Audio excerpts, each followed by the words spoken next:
Hello my cutie potatoes, welcome to the class. और इस video की जितनी रिक्वेस्ट हम लोगों को आई है ना कि ये वाले वीडियो तो हमें डेफिनेटली करनी है।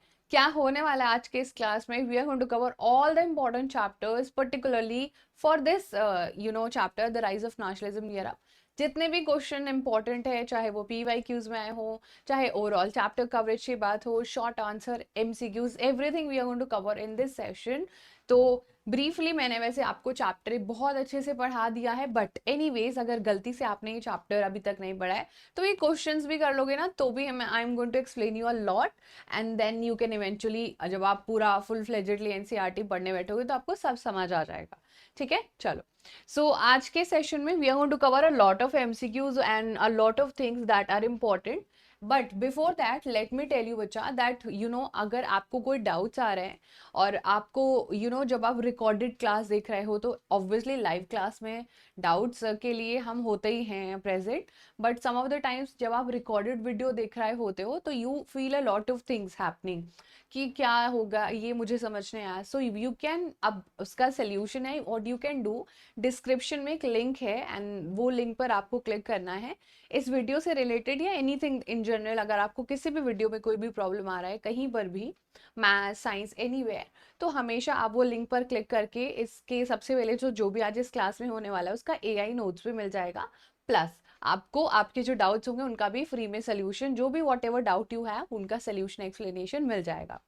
सो बिफोर दैट आप लोग अपने कमेंट्स, अपने डाउट्स, सब कुछ डिस्क्रिप्शन आपको मिल जाएगा, सब कुछ आप वहाँ पर चेकआउट जरूर करना। Then obviously this is how the interface will look like. यहाँ पर आप अपने डाउट सबमिट कर सकते हो, AI के नोट्स भी डाउनलोड कर सकते हो। So that's a win win situation. तो बच्चा आज हमारा chapter the rise of nationalism in Europe, right? So let just get started with this chapter with the first question. और फर्स्ट क्वेश्चन से आप जल्दी से पढ़ लो एक बार अच्छे से। Now, this is a very important question. This has been repeated a lot of times. In the below picture of Frederick Seroy, utopian vision, the saint, angel, Christ symbolize what?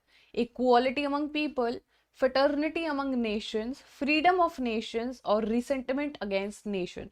Now, option number D तो नहीं होना चाहिए. Resentment is more like something that is against the nation. So nothing was against the nation. It was against the king. है ना बच्चा? तो rule क्या था कि it was particularly very derogatory. जो राजा रूल करता था वो अय्याशी करता था, rather than thinking about his people, rather than thinking about the people of his country जिनको वो रूल कर रहा था। तो अब क्लास टीचर अगर आपकी नहीं सुनेगी एंड बहुत सारी दिक्कतें हो जाएंगी ना फिर। एग्जैक्टली अब आपको खुद सोचो, इक्वालिटी यहाँ पर हमें कुछ दिख रहा है, फिटर्निटी दिख रहा है या फ्रीडम दिख रहा है? एंड ऑब्वियसली जब इतने सारे लोग एक साथ आ रहे हैं, you see multiple types of flags over there.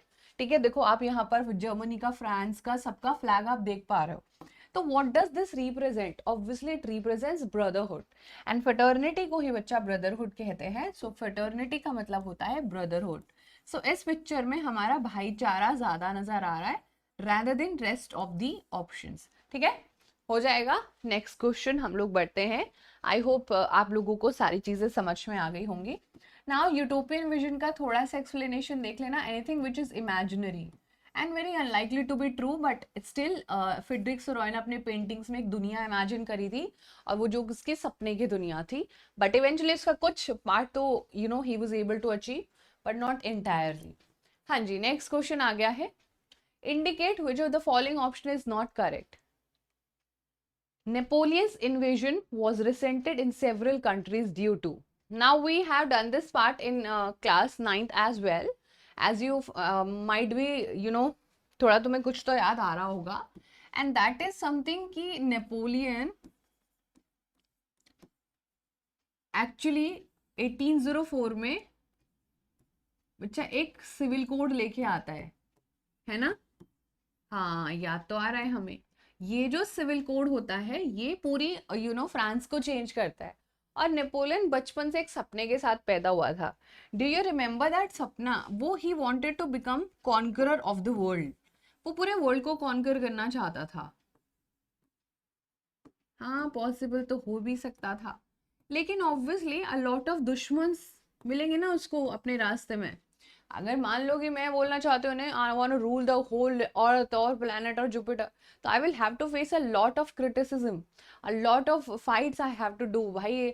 You know, Indian army को हराना पड़ेगा, यूएस आर्मी को हराना पड़ेगा, फिर जाके पावर मिलेगी, तो सबको हराना पड़ेगा ना बच्चा। वो जब ये सारे इन्वेजन कर रहा था, तो क्या रीजन था उसका? इन्वेजन सारी कंट्रीज ने क्यों बोला कि यार ये जो कर रहा है ना वो बढ़िया नहीं कर रहा है? तो increase taxation, censorship, force conscription into the French army, abolishment of feudal system.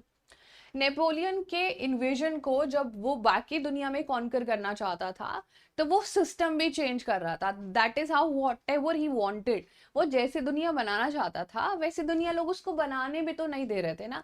तो वो एक सिस्टम को खत्म करना चाहता था, and that was feudal system. Now what was feudal system बच्चा? फ्यूडल सिस्टम में ना डिवीजन होता है सोसाइटी में, और अकॉर्डिंगली सब लोग इक्वल नहीं होते हैं। Some of the people have to work for the other people.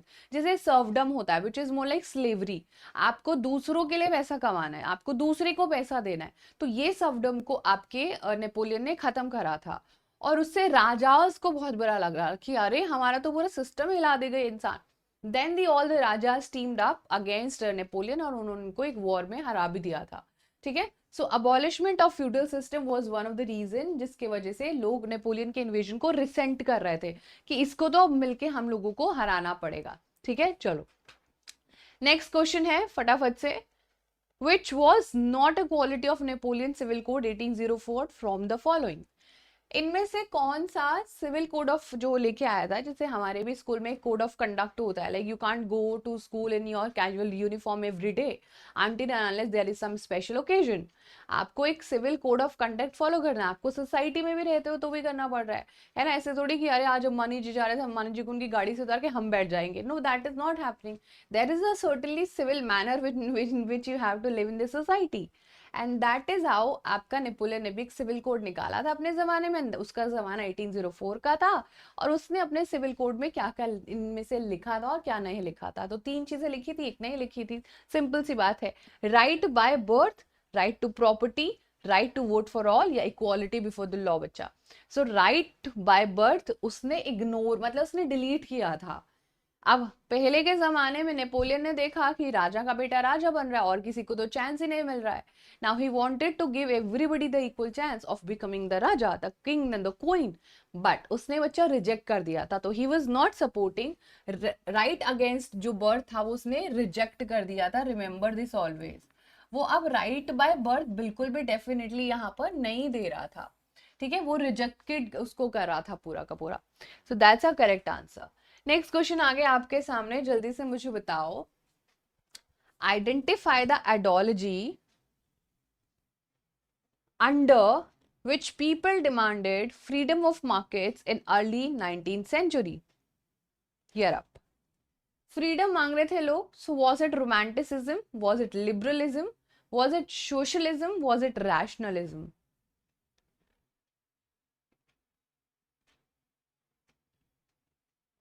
According to you, what do you think should be the answer? Let's try to do all the options, and then we'll realize that romanticism is basically something which led to cultural aspect. यहाँ पर romanticism में वो देश प्रेम वाली भावना थी, तो it was not related to markets as such. अगर हम सोशलिज्म की बात करें तो socialism was like equal distribution होना चाहिए सब चीजों का, है ना। So that was also not a market phenomena. But यहाँ पर जो रैशनलाइजेशन होता है चीज़ों का, दैट इज मोर लाइक कि जो भी चीज़ें राइट और रॉन्ग है ना, सो ट्रू फॉल्स देखना, रैशनलाइज करना, whatever is happening, any change that we want in society, the only option we are left with is liberalism, and that is also our correct answer. Liberalism का मतलब, वैसे तो बच्चा हमारा Libre word से ये बना है, which is a Latin word, और इसका मतलब होता है freedom. But this was to be understood by a lot of middle class people coming up in the 19th century। और उन्हें पता चल गया था कि भाई अगर पैसा है ना इंसान के पास तो सब कुछ है, लेकिन राजा कभी किसी को पैसा नहीं कमाने देता था। बिकॉज वो हमेशा अपने पास ज्यादा पैसा रखना चाहता था, वो कभी नहीं चाहेगा कि आप ज्यादा पैसा कमाओ उससे। सो वो बहुत सारा रिस्ट्रिक्शन लोगों पर लगाता था, और जिसकी वजह से मार्केट ट्रेड ये सब फ्लरिश नहीं कर पाता था, कोई भी बिजनेसमैन नहीं बन पाता था basically. And then there were people who wanted market freedom, और उनको हम लोग लिबरलिज्म कहते हैं, and most importantly it was more of a economic liberalism. ठीक है, चलो नेक्स्ट क्वेश्चन आ गया गाइस आपके सामने। Identify the correct statement with regard to the Zollverein from the following options. It was a coalition of Prussia states formed to manage political alliances. Its aim was to bind Prussia politically into an association. Rather, it was a custom union at the initiative of Prussia. It helped to awaken and raise national sentiment in Europe. हाँ जी, who is going to tell me what do we actually mean by Zollverein? Zollverein बच्चा हमारे पास एक custom union था, which we have to remember in the option number किधर है, सी में given है, वही हमारा करेक्ट आंसर भी है। जोल्वरीन जो वर्ड आपको नजर आ रहा है ना, ये कस्टम यूनियन था, और ये एक इनिशिएटिव लिया था प्रशिया ने, जो आज का करंट जर्मनी है। जर्मनी का पुराना नाम एक्चुअली प्रशिया है। ठीक है, तो आपको पता है कि एक्चुअली में क्या होता था। For example let's try to understand this, दैट ये ना अलग अलग प्रोविंसेस होते थे। Like this is province number 1, ये province number 2, province number 3 and province number 4, और इनके ऊपर अलग अलग किंग्स भी रूल कर रहे होते थे। लाइक यहाँ पर जो किंग होगा ना, दैट विल बी ऑस्ट्रिया का किंग। यहाँ पर डच किंग होगा तो किंग बी, किंग सी। तो every time somebody wanted to do any trade, any trade anybody wanted to do, तो उनको क्या करना पड़ता था, हर बार अलग अलग जगह जाना पड़ता था ट्रेड करने के लिए। And when they wanted to trade, तो उनको बहुत सारी डिफिकल्टीज आती थी। पॉइंट ए से पॉइंट बी तक जाने पर, पॉइंट बी से पॉइंट सी पर जाने तक, पॉइंट सी से पॉइंट डी जाने तक, they had to pay a lot of taxes first of all. And also इसमें बहुत, हर एक राजा की अपनी एक अलग करेंसी थी। देन पीपल रियलाइज यार ये तो बड़ी दिक्कत वाली बात है, हमें तो बड़ा कंफ्यूजन होता है, हम तो बस करेंसी चेंज करते रहते हैं, और करेंसी का वैल्यू भी अलग अलग है। इवन क्लोथ का मेजरमेंट भी अलग था, मेरा 1 metre is not equal to your 1 metre, है ना, तुम्हारा 1 मीटर में भी। और लड़ाई झगड़े होते थे उसके वजह, अरे भाई आपने बोला था 1 मीटर दोगे, ये तो 1 मीटर से कम है, और बहुत ज्यादा झगड़े होते थे लोगों के। एंड दैट इज वेयर एक कस्टम यूनियन बच्चा बनाया जाता है, जिसका नाम रखा जाता है जोल्वरीन। और जो 30 टाइप ऑफ करेंसीज थी वो उसको 2 कर देता है, और बहुत सारे कस्टम टैक्सेस जो लगाए जाते थे, जो भी आज भी लगता है कस्टम ड्यूटी। हाँ जी, ये जो कस्टम वर्ड है that is still relevant in today's history. ये जो कि कोई हम लोग सामान मंगाते हैं इंटरनेशनल, तो उसमें गवर्नमेंट हमारे कस्टम ड्यूटी लगाती है कि इतना अफोर्ड करवा रहे हो तो टैक्स दो, आज भी होता है। लेकिन इट इज नॉट समथिंग कि हम 4,000 का सामान मंगा रहे तो 40,000 का उस पर गवर्नमेंट टैक्स ले रही है। 4,000 के सामान पर वो आपसे 300, 400 और मे बी समटाइम्स 700, 800 टैक्स ले लेती है, विच इज स्टिल ठीक है, हो जाएगा इतना तो। बट ये नहीं कि 4,000 की चीज हो उस पर 40,000 टैक्स लगाया जा रहा है। तो that was the thing happening with the आपका पीपल इन यूरोप। तो इसीलिए जोल्वरीन क्लब को बनाया था। ठीक है, आई होप आपको बहुत अच्छे से ये सारी चीजें समझ आई होगी। Let's move ahead with the next portion. Why was Zollverein, अब तो आप इसको आराम से बता दोगे। Why was a custom union or Zollverein formed by Prussia and most of the German states in 1834? ये इतना ज़्यादा क्यों बनाया गया था? As you can see from the option, to abolish state-imposed restriction on the movements of goods and capital, to encourage the state-wise system of weights and measures, to import more goods from the landlocked Balkans, to boost trade with England and France. That's obvious. That is obvious बच्चा, क्योंकि जो government tax लगाती थी लोगों को उस पर, वो रिस्ट्रिक्शंस हटाने थे। They wanted to abolish, and abolish को क्या बोलते हैं, रिमूव। सो जो गवर्नमेंट थी उसको बोला गया कि भाई ये हटाओ, we want to get rich, हमारे पास ये जो मूवमेंट हो रहा है गुड्स एंड कैपिटल्स का, ये हटाओ ना, हमारे को भी यूट्यूब चलाने दो। YouTube is not Indian, right? It is जो हमारा यूट्यूब है, जिसके मीडियम से आप ये क्लास देख रहे हो, that is definitely not Indian. But does the government disallow it? नहीं, गवर्नमेंट ने अलाउ किया हुआ है।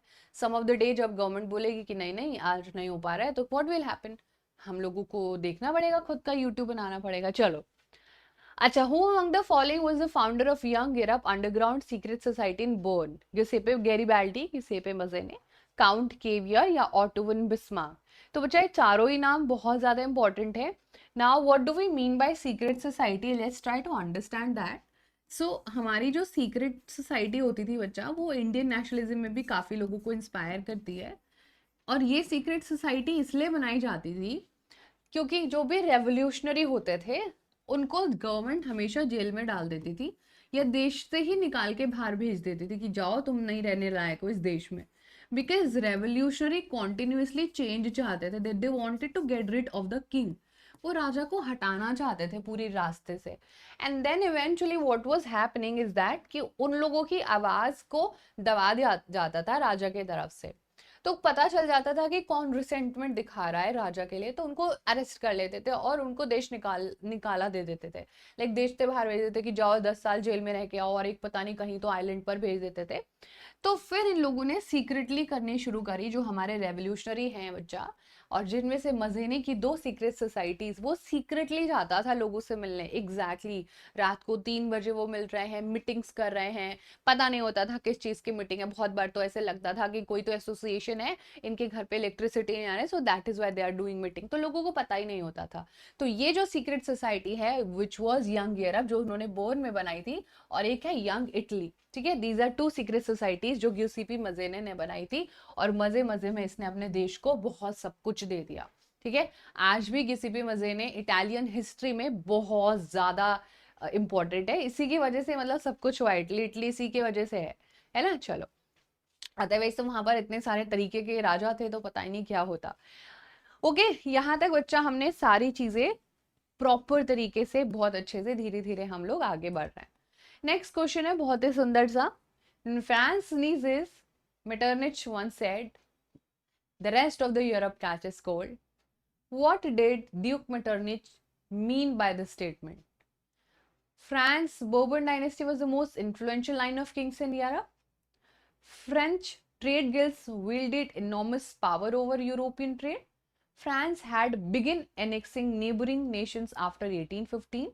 France's nationalist movement inspired other nations. Yes, everyone. What do you think should be the correct answer? What is the thing happening? कि आपको क्या लग रहा है कि किस इंसान ने ऐसे कहा होगा कि अरे दो छिकता तो पूरे दुनिया को जुकाम आ जाता है? क्यों भाई, उसका बहुत बड़ा नाक है क्या? लाइक कितना बड़ा बैक्टीरिया निकल जाता है कि पूरी दुनिया को वो अपना वायरस दे देता है? तो what do you think? Because obviously बच्चा, फ्रांस के लोग बाकी लोगों को इंस्पिरेशन कर देते थे, इंस्पायर कर देते थे फॉर द गुड। तो सब कुछ बिकॉज सबसे पहले फ्रांस में शुरू होता था, एंड ये कहानी 2 बार रिपीट हुई। सबसे पहले French revolution which we have done in the class 9th, right? एक साथ 8 9 फ्रेंच फ्राइज वाला मैंने आपको शॉर्ट टिक भी बताया हुआ है। सो फ्रांच जो French revolution that happened in 1789, that was the first अपीवल, और उसके बाद जुलाई वाला फर्स्ट अपीवल हो गया। मतलब दोनों चीजें फ्रांस से ही शुरू हुई। सबसे पहले राजा को हटाने का आइडिया फ्रांस के लोगों को आया, और जब दोबारा से मोनार्की ने रीस्टोर कर लिया था अपने आप को, उसके बाद दोबारा से 18th सेंचुरी में 1840s के अराउंड दोबारा से जुलाई में ही अपीवल, आपका जुलाई अपीवल फ्रांस से ही शुरू हुआ। मतलब समझ रहे हैं? आपको थोड़ा स्टोरी समझ में आया? फ्रांस ने 1789 में ट्राई किया, हाँ मोनार्की जीत, हार गई, सब कुछ बढ़िया हो गया, लेकिन फिर मोनार्की ने नेपोलियन को हरा के दोबारा मोनार्की रिस्टोर कर ली। फिर दोबारा स्ट्रगल शुरू हुआ, और जब दोबारा स्ट्रगल शुरू हुआ तो फिर से फ्रांस ने ही शुरू करा। समझा? एग्जैक्टली तो यहाँ पर बचा, फ्रांस बाकी सारे नेशंस को बहुत ज्यादा इंस्पायर करता था कि अरे तुम भी ले लो आजादी। और ड्यूक मेटरनिच से रिलेटेड हमको कुछ बातें डेफिनेटली याद रखनी है, दैट ही होस्टेड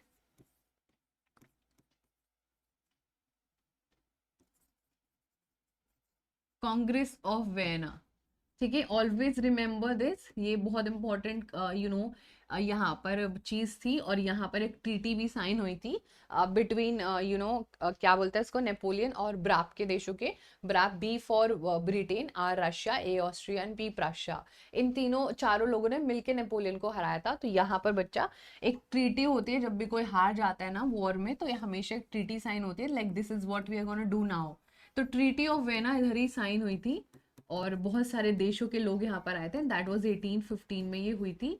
एंड 1815 में जब ये सारी वेना में, because obviously it was happening in vena, और उसी वेना में जो ऑस्ट्रिया में है ऑब्वियसली, और उसी ये जो ड्यूक मेटरनिच थे उस टाइम वहाँ के चांसलर थे। आज भी होते हैं चांसलर, हाँ जी आज भी होते हैं, लेकिन chancellor word we don't use, we use chancellor word in universities. है ना, जब आप जाओगे यूनिवर्सिटी में तो तुम्हारी यूनिवर्सिटी के भी कोई चांसलर होंगे। रादर अगर हम इंडियन गवर्नमेंट की बात करें तो हम लोग एक word lieutenant which is also called as lieutenant use करते हैं। सो इंडिया के पास लेफ्टिनेंट गवर्नर, गवर्नर जनरल, ये सारी चीजें डेफिनेटली एग्जिस्ट करती हैं। So Congress of Vienna which was in Austria, Austria के उस टाइम के चांसलर थे ड्यूक मेटरनिच, जो कि ऑब्वियसली एक वही था क्या, मोनार्की को सपोर्ट करने वाला इंसान, अरे हमारी गवर्नमेंट है। उसने बोला था कि मेटरनिच तो बहुत ही बेकार है ना, सब कुछ इसी की वजह से हो रहा है। चलो बच्चा, तो let's move on with the next question. हाँ जी, so what do you think कि इसका आंसर क्या होना चाहिए? Which of the following treaty recognized Greece as an independent nation? Treaty of Sevres, treaty of Versailles, treaty of Lausanne, treaty of Constantinople. अब इनमें से हमने ग्रीक वाला जो पढ़ा था, ग्रीक को क्या बोला जाता है? Cradle of the European civilisation.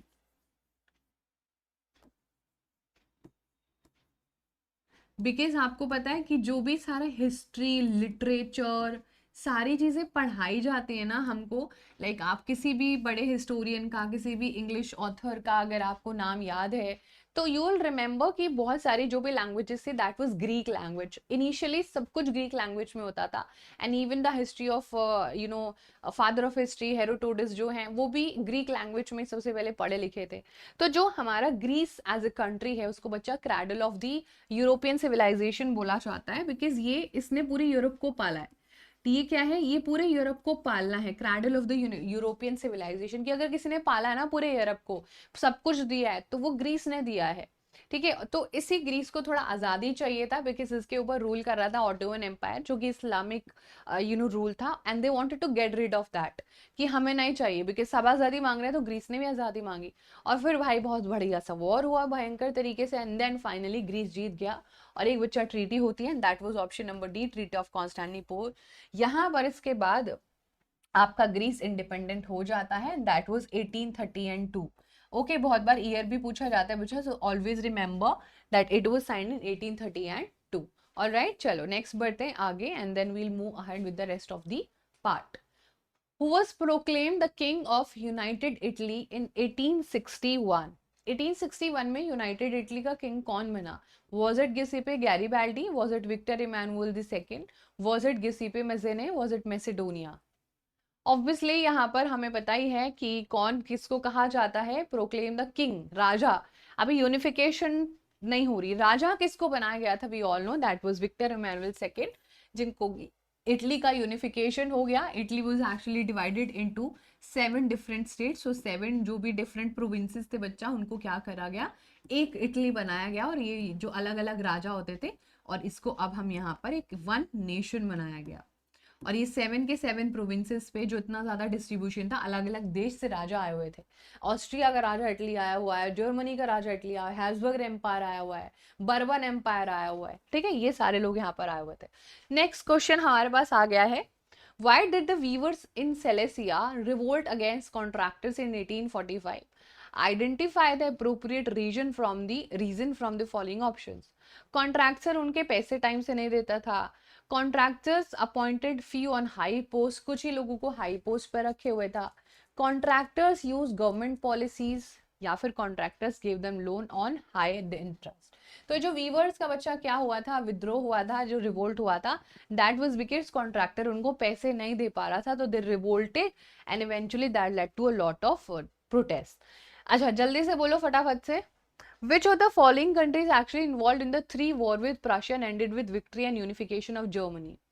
अब जर्मनी जो था which was earlier उसका नाम प्रशिया, फिर उसका नया नाम जर्मनी, तो यूनिफिकेशन ऑफ जर्मनी हम जो पढ़ते हैं, कौन से 3 देशों के साथ जर्मनी को लड़ना पड़ा? ऑब्वियसली जो उस पर रूल कर होंगे, सो ऑस्ट्रिया तो डेफिनेटली है, obviously Austria is absolutely correct, Austria हमारा सारे ऑप्शंस में है। बट फ्रांस भी हमारे सारे ऑप्शंस में है, तो फ्रांस और ऑस्ट्रिया तो होगा, तो टर्की, डेनमार्क, पोलैंड और इंग्लैंड पता होना चाहिए बस, वही जो हमने हमारे चैप्टर में थोड़ा सा पढ़ा है, and that's correct, Denmark. Austria और डेनमार्क दोनों ही पड़ोसी देश हैं बच्चा। सो अब यहाँ पर ये आपको डेफिनेटली याद रखना है, ऑस्ट्रिया का राजा भी प्रशिया पर बैठ के रूल कर रहा था बहुत बढ़िया से, 39 स्टेट्स का कॉन्फेडरेशन, नेपोलियन ने 39 बड़े बड़े ऑलमोस्ट काइंड ऑफ देश बन जाते। स्टेट्स क्या होते हैं, आज हमारे यहाँ पर स्टेट है ना, तो जैसे we have lot of Rajasthan Gujarat states हैं, ऐसे ही छोटे छोटे राजा होते थे हर एक स्टेट पर, और उन सब स्टेट को यूनाइट करके एक देश बनाना, और तुम हमारे यहाँ पर क्या लेने आए हो, उनको भगाना कि ऑस्ट्रिया वालों तुम क्या कर रहे हो उधर, अपना खुद का देश बनाओ, you don't speak the language we speak. तो बच्चा Austria, Denmark and France is actually the correct answer. Which of the following was not an ethnic group that inhabited the British Isles in the 16th century? अब Britishers का भी बहुत ही एक unique concept है, और इन्होंने कोई लड़ाई झगड़ा नहीं किया था, पूरी दुनिया जब लड़ रही थी तो दे डिड नॉट फाइट। इन्होंने सिंपली एक एक्ट पास किया अपने पार्लियामेंट में, that was act of union, कि हमें तो टीम बनानी है, हमारी एक यूनियन बनाना है। यूनियन पता है क्या होता है, जब आप कभी बड़े हो जाओगे तो आपका ना रीयूनियन होगा, जब आप स्कूल से पास आउट हो जाओगे, and you know your teachers will call you when they will miss you so much कि बच्चा we miss you and all. So फिर आपको वो बोलेंगे कि आज हम स्कूल में रीयूनियन रख रहे हैं, लाओ लेट्स मीट। तो यूनियन मतलब is more like a group of people, जब वो मतलब अब अगर रीयूनियन होगा तो दोबारा मिलेंगे, यूनियन मतलब ग्रुप ऑफ पीपल ना। ग्रुप ऑफ पीपल में क्या है, एक ऐसा एक्ट जिसमें ग्रुप ऑफ पीपल को, लेकिन ग्रुप ऑफ पीपल मतलब ग्रुप ऑफ कंट्रीज को हम साथ में लेके आने वाले थे। तो English, British, Scots and Irish. अब इंग्लैंड में भाई लड़ाई नहीं हुई, इसको स्ट्रेंज एक्ट भी बोलते हैं, लेकिन ब्रिटिश एज अ क्या है, एक एथनिसिटी नहीं थी, बट एथनिसिटी इंग्लिश, स्कॉटिश और आयरलैंड, स्कॉटलैंड के एथनिक लोग और आयरलैंड के एथनिक लोग अलग होना चाहते थे, अपना अलग देश चाहते थे, बट नहीं हो पाए बिकॉज इनके पास उतना पावर ही नहीं था। दे फॉट लॉट, जैसे ग्रीस ने लड़ा है ना, जर्मनी ने लड़ा, फ्रांस ने अपनी राइट्स के लिए हक अपना बोला कि अरे मुझे मेरा हक दे दो। They were also you know asking for their share, but इनको नहीं मिला। ब्रिटेन इतना पावरफुल था, पैसे वाला था, इनकी आवाज वहीं पे दबा दी, इनका जो भी जो लोग आवाज उठाते थे वहीं पर दबा दिया। ठीक है, चलो let's move ahead with the next you know question and then have we go. बहुत बढ़िया क्वेश्चन आया है। The following image is the personification of Germany, commonly associated with the Romantic era and the revolutions of 1848. Which of the following aspect best signifies this image of Germania? Heroism and justice, flock and culture tradition, austerity, asceticism, revenge and vigilance. Yes everyone, क्या इसमें हमें दिख रहा है? And that is obviously बच्चा, हमें दिख रहा है कि उसके हाथ में एक तो कुछ तो यू नो तलवार है, उसके चेस्ट पर देखोगे तो ये एक चेस्ट प्लेट दिख रही होगी, उसके हाथ में अपना देश का फ्लैग है। So that is all representing justice and heroism. उसके हाथ में तलवार से हमें पता चल गया कि ओहो हो, रानी की झांसी, झांसी की रानी, हाँ जी एग्जैक्टली तो ये जो हमें पूरी इसकी पूरी चीज है कि अगर मेरे साथ बुरा करोगे तो मैं भी आपके साथ बुरा करने वाली हूँ, बट मैं पहले अटैक नहीं करूंगी। सो दैट इज हीरोइज्म। और मैं अपने देश के लिए क्या करने वाली हूँ, हमेशा खड़े रहने वाली हूँ, मेरे देश को हमेशा जस्टिस मिलना चाहिए। अच्छा ये किस जे आपको पता है कि इनका नाम जो है जर्मेनिया है, and she was related to Germany. ऐसे ही फ्रांस की भी एक एलेग्री होती है बच्चा, ये allegory is more like a representative figure, जिससे कि लोग कल्चरली कनेक्ट कर पाए। जैसे हमारे इंडिया के पास भारत माता है, वैसे ही फ्रांस के पास मेरी आने होती थी, ये भी आप डेफिनेटली याद रखना। ठीक है, दैट वाज मेरी आने। Okay, remember this very clearly. She was also one of the allegory. Now let's move ahead with the next question, and then we see. Identify the name of Prussian king who was proclaimed German emperor in a Germany held at Versailles. Hanji, who is going to give me the answer? Identify the name of Prussian king who was proclaimed German emperor in a ceremony held at Versailles. Basically, किसको बनाया था? It was not Louis IV, it was not William I, maybe it was William II और Henry VII. बच्चा, it was William I. William one हमारा answer है। उससे पहले एक और राजा को बोला था कि राजा बन जाओ, है ना, जर्मनी का, लेकिन उसने मना कर दिया था, एंड देन इवेंचुअली विलियम जो है फर्स्ट को आपका जर्मनी का एम्परर बनाया गया था। चलो नेक्स्ट क्वेश्चन है, विच of the following was the result of act of union of 1707? Now since I have already explain so much about this, and अब तो आप इसको बहुत इजीली कर पाओगे, है ना? Can you do this? Yes. So unification of Germany, unification of the kingdom of Great Britain, unification of Italy and unification of Vietnam. Vietnam तो हमने पढ़ा भी नहीं है, so that's like something which we have not done in the chapter. तो क्या हो जाएगा answer? Obviously it is option number B, जो कि हमारा हमने अभी देखा था। If you will go back, तो अभी हमने ये पूरा पढ़ा है एक्ट ऑफ यूनियन 1707 में हम लोगों ने ब्रिटिश से रिलेटेड सारी चीजें पढ़ी थी, है ना. So it was unification of kingdom of great Britain. And यहाँ पर ईयर आप डेफिनेटली याद रखना. वैसे ही आपको जो हमने unification of Italy,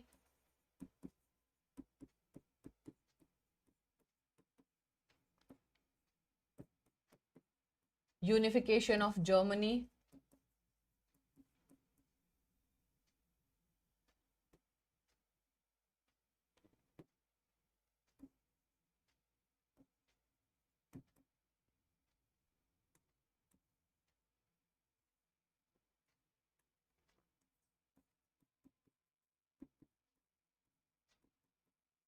and unification of Germany, Greece, ये कुछ चीजें तो नो ब्रेनर, आपको कोई शॉर्टकट नहीं है, पता होनी चाहिए. ओके चलो, let's move ahead with the next question and that is choose the correct statement about the image given below. The image was painted by artist Lawrence Klassen. This image was painted by artist Julius Hubner. Germania guarding the Rhine as the title was the title of this painting. Philip Weld was the artist who made this painting. क्या है बच्चा answer, जल्दी से बोलो. Yes everyone, what do you think is the actual answer of this particular question? ये बच्चा painting है artist Julius हेबनर ने, जिसने बहुत ज्यादा चीजें जो ऑब्वियसली पूरे यूरोप में हो रही थी उसके डिग्रेडेड सिचुएशन को शोकेस करने के लिए दिखाया था. Choose the correctly matched pair from the following. Auto von Bismarck Germany से रिलेटेड है, नेपोलियन स्पेन से रिलेटेड है, गिउसेppe गैरिबाल्डी फ्रांस से रिलेटेड है, बर्बन किंग्स इटली से. करेक्टली मैच ढूंढना है, बाकी सब गलत लिखा है, मतलब कि 3 options are incorrect and only 1 is correct. सोचो और बताओ, सोचो और मुझे बताओ. Otto von Bismarck is related to Germany, Napoleon is actually related to Spain, really. Giuseppe Garibaldi is related to France, really. Bourbon king is related to Italy. Let's just try to understand this entire portion. हमारा answer है option number 8 आपका, Germany. Otto von Bismarck is also called as architect of Germany.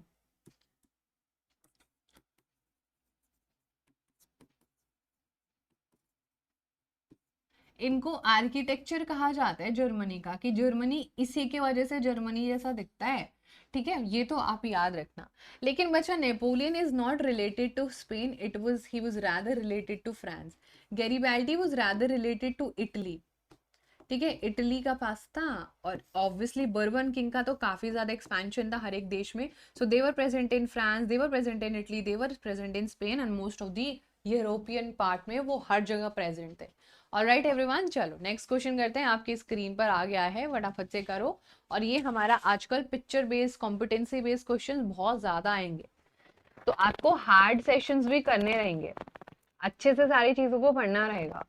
Napoleon in the given picture is depicted as a postman. What do each letter falling from his back represent? ये Napoleon है और उसके back से कुछ paper गिर रहे हैं. थोड़ा सा मे बी आप लोगों को नहीं दिख रहा होगा कि उस पे क्या लिखा है, but I will explain. Number of wars he fought, letters he posted to the monarchs, territory lost by him और areas conquered by him. What do you think is actually the correct answer? That's actually जो भी उसके हाथ से जाते जा रहा था. आपको पता है कि उसने बहुत सारी टेरिटरी कंट्रोल करी थी, बट इवेंचुअली उसका सब कुछ लुट पुट गया था. And we all are aware of the fact that एक बैटल हुआ था, that was battle of Waterloo बच्चा. उसके बाद उसके हाथ से सब कुछ चला गया था, है ना. ये बैटल ऑफ वाटरलू ऑब्वियसली 1815 में ही हुआ था, जिसमें वो हार गया था. And then eventually he lost a lot of territory. जितना भी उसने एक्सपैंड किया था ना, फ्रांस के एक्सपेंशन किया था, बहुत बड़ा बना दूंगा पूरी दुनिया में, बस फ्रांस ही रूल करेगा पूरी दुनिया में और कोई नहीं होगा, एक ही राजा होगा, and that will be Napoleon. वो सब कुछ उसके हाथ से चला गया था जब मोनार्कीज ने उसको हरा दिया था. The following, which of the following is an allegory of liberty sorry. जल्दी से बताओ फटाफट से. लिबर्टी से हम मतलब लिबर्टी का क्या कनेक्शन हो सकता है, कौन से एलेगरी से? स्वॉर्ड यानी कि तलवार, ऑलिव की ब्रांच, रेड कैप, या फिर कोन, क्राउन ऑफ ओक, ओक का जो ताज पहने थे एलेग्रीज ने. सो लिबरलिज्म ऑब्वियसली जो है लिबर्टी, फ्रीडम, और फ्रीडम जब भी कोई हो जाता था तो वो लोग रेड कैप पहनते थे। सो बच्चा रेड कैप पहनना मतलब they are free from the slavery that they were doing since a long period of time. So that is what we have to remember from this portion बच्चा। And red cap जो है लोग liberty का sign को देखते थे। अभी हमारा एमसीक्यूज खत्म हो गया है, ओके। और अब हम मूव ऑन करने वाले हमारे मेजर पार्ट जो कि हम लोग यहाँ पर देखेंगे from this portion, which is going to be जो लिखने वाला पोर्शन होता है जिसका आप लोगों ने बहुत ज्यादा रिक्वेस्ट किया था। अब इसके बाद short long long very long high order thinking सब कुछ आने वाला है। So we'll now see the long format question and यहाँ से हम लोगों की जो भी सारी चीजें हैं वो आपको एक्सप्लेनेशन मिलेगी। Now let's move on with the question. Explain the measures and practices introduced by French revolutionaries to create a sense of collective identity amongst the French people. Let me explain this a little bit. What is this question all about? आपसे पूछे बच्चा वो क्या क्या चीजें करी थी revolutionaries ने जिससे लोगों के दिमाग के दरवाजे एक्चुअली में ओपन हुए एंड देन दे रियलाइज कि what is the importance of that freedom, how they were motivated to do so much of their efforts. किसी को हम कैसे मोटिवेट कर सकते हैं पढ़ने के लिए जब तक वो खुद मोटिवेट नहीं है? तो how we can motivate anybody for a revolution और for a change in the society. तो रेवोल्यूशनरीज का क्या रोल था, क्या प्रैक्टिसेस करी, let's just get into the video. तो सबसे पहले तो बच्चा हम लोग यहाँ पर हमारे इस वाले क्वेश्चन को, अब ये क्वेश्चन कैसे भी आ जाए, imagine this question coming for 3 marks तो इतना लिख देना। Imagine this question coming for 5 marks तो कितना लिख देना, ज्यादा लिख देना, आंसर सब कुछ यहीं पे मिलेगा। So if you are writing so you can pause this video here and you can continue writing. And if you want you know rest of the portion तो वो भी मैं दिखाने वाली हूँ। अब देखो ध्यान से सुनो, जो भी रेवोल्यूशनरी थे ना वो इमेजिन करवा रहे थे लोगों को द आइडिया ऑफ लाभपात्रे। लाभपात्रे मतलब भाई तुझे कैसे पता चलेगा कि तू उसी देश का ही तो बच्चा है, you are born in this. ये कोई राजा राजा कुछ नहीं होता है, आप इसी के यहाँ पर, यही आपके पिता है, ये जो धरती पर आपने जन्म लिया है दिस इज योर धरती जो कि आपके यू नो पिता समान है। And every time will talk, अब हमारी तो धरती को धरती माता कहा जाता है बिकॉज हमारा जो फीमेल एलिगरी था दैट वाज थोड़ा फेमाइन है ना, फेमिनिन उसमें थोड़ा सा प्रेजेंस ज्यादा है। अब यहाँ पर फिर लोगों को बोला कि अरे तुम अपने ही तो देश के, ये तुम्हारी जमीन है और ये तुम्हारा घर है, तुम और तुम और तुम सब कुछ तुम ही हो और तुम ही को अपने देश में अपने लिए सारी चीजें। तो इस तरीके से लोग अब रेवोल्यूशनाइज हो रहे थे कि हाँ ये बात तो सही कह रहा है, रेवोल्यूशनरी तो बहुत जल्दी बात ये समझ ली है। Did you get the whole point? Exactly. उसके बाद बच्चा you will see a new French flag, the tricolour वो chosen to replace the formal standard flag which apparently means that, अब आपको जब भी आप ये आंसर कर रहे हो ना तो इतना जरूर अंडरलाइन कर देना, replace the formal royal flag. मतलब अरे रॉयलिटी किसको रिप्रेजेंट कर रहे थे? ये लोगों को तो किंग्स को रिप्रेजेंट कर रही थी ना बच्चा, और जब किंग्स को रिप्रेजेंट करेगी तो फिर क्या होगा, तो किंग्स के चलेगी। बदे बताए कि हम तो किंग को किल करने वाले, ना हम किंग को रखेंगे और ना ही किंग से रिलेटेड किसी भी चीज को। तो हमें जो रॉयल स्टैंडर्ड फ्लैग होता था जो किंगडम डचेस को दिखाता था वो खत्म हो गया। अब हमारा एक 3 कलर का फ्लैग होगा और वो हमारा नया फ्रेंच फ्लैग होगा। तो रेवोल्यूशनरी जो लोग थे वो लोगों को इंस्पायर कर रहे थे एक कलेक्टिव आइडेंटिटी के लिए कि आप हो कौन। The Estate General was elected by the body of active citizen and renamed the National Assembly. तो जो बच्चा हम यहाँ पर एस्टेट जनरल होता था, एस्टेट जनरल क्या होता था, now we all are aware of the fact कि पूरी की पूरी फ्रेंच सोसाइटी पूरे 3 एस्टेट्स में डिवाइडेड थी, right? First estate, second estate and the third estate. we all remember all these parts, right? Now since we remember all these parts तो हमें पता चलता है कि ये जो 2 ऊपर वाले लोग थे बहुत बुरा करते थे थर्ड एस्टेट के साथ, है ना। और जो बच्चे ये थर्ड एस्टेट के साथ बुरा करते थे तो हम लोगों को पता चला कि ये लोगों ने इनका नाम चेंज करके नेशनल असेंबली कर दिया कि एस्टेट की दुनिया ही हम खत्म करना चाहते हैं, हमें एस्टेट वर्ड ही नहीं सुनना है। एक नेशनल असेंबली जो एक नेशन को रिप्रेजेंट, असेंबली मतलब group of people who is representating our national nation. तो हम बोलते हैं ना नेशनल लेवल पर कोई क्रिकेट खेल रहा है तो कौन जब इंडिया पाकिस्तान का मैच होता है तो पूरा नेशन रिप्रेजेंट हो रहा है, राइट? हम उसको ये थोड़ी लग सकते हैं कि प्राइम मिनिस्टर की गवर्नमेंट है and all that, we represent nation. हम उसमें कुछ नहीं बोलते हैं कि प्रेसिडेंट जी अरे हेड ऑफ द स्टेट, नहीं, we talk about the entire people. So इसलिए उन्होंने अपनी असेंबली का नाम नेशनल असेंबली रखा था। Okay, king assembly, people's assembly, नहीं नहीं नहीं, नेशन असेंबली। अगर इतना करोगे तो 3 मार्क्स तो डेफिनेटली मिल जाएंगे, बट एनीवेज अगर ये क्वेश्चन बच्चा थोड़ा ज्यादा मार्क्स का आ जाता है तो थोड़ी और चीजें भी डेफिनेटली लिखनी है। New hymns were composed, oaths taken, and martyrs commemorated, all in the name of the nation. जिन बच्चा गाने गाना एंड ऐसे पोएम्स गाना, ऐसी नारे लगाना, सिनोनिम्स एंड जो भी एंटोनिम्स, क्या कुछ तो बोलता है मेरे को अभी, हाँ, राइम्स जो होते हैं, राइमिंग करना, लाइक हमारे इंडिया में भारत माता की जय, वंदे मातरम, ये सारे नारे लगाए जाते थे, एंड इनके देश में इनकी लैंग्वेज के, सो दैट पीपल फील कनेक्टेड। बच्चा अगर मैं अभी क्लास में नेशनल एंथम चला दूं तो we'll all feel so proud, we'll all have goosebumps, मेरे को तो ऐसे बोलने में भी गूज़बम्प्स आ रहा है। So that was the feeling that people were actually getting to feel for the first time. They were really living that for the first time, because उन्होंने फिर पूरी दुनिया को नेशनलिज्म सिखाया है ना, कि क्या होता है देश प्रेम, आपको हमेशा अपने देश से प्यार करना चाहिए। Then a centralized administrative system was actually introduced and it formulated uniform law for all the citizens. Now we remember this entire story कि एक centralized administrative system मतलब एक सेंटर में हम रह के सारी चीजों को करेंगे, बहुत बिखरा बिखरा नहीं होगा कि this Raja is was saying that, this Raja was saying that, so that is definitely not happening. ये तो हम डेफिनेटली नहीं होने देंगे, लेकिन हम एक सेंट्रलाइज जो कि सब लोगों के लिए इक्वल होगा, कि राजा का बेटा राजा नहीं बनेगा। You have equal opportunity, fight in the government, win that seat, win the support of people, and then form your government. That is definitely going to happen. But rather than that, is was not happening. Internal custom duties and dues were abolished, and a uniform system of weights and measures were actually adopted, which apparently means बच्चा that we have done कि जो भी internal custom duties थी, जोल्वरिन club बनाया, तो ये भी आप इसमें ऐड कर सकते हो, और लोगों को बहुत ज्यादा बेटर करने के लिए दे मोटिवेटेड, ठीक है। तो ये हम लोगों को यहाँ पर करना है। Then regional dialects were discouraged and French became the common language of the nation.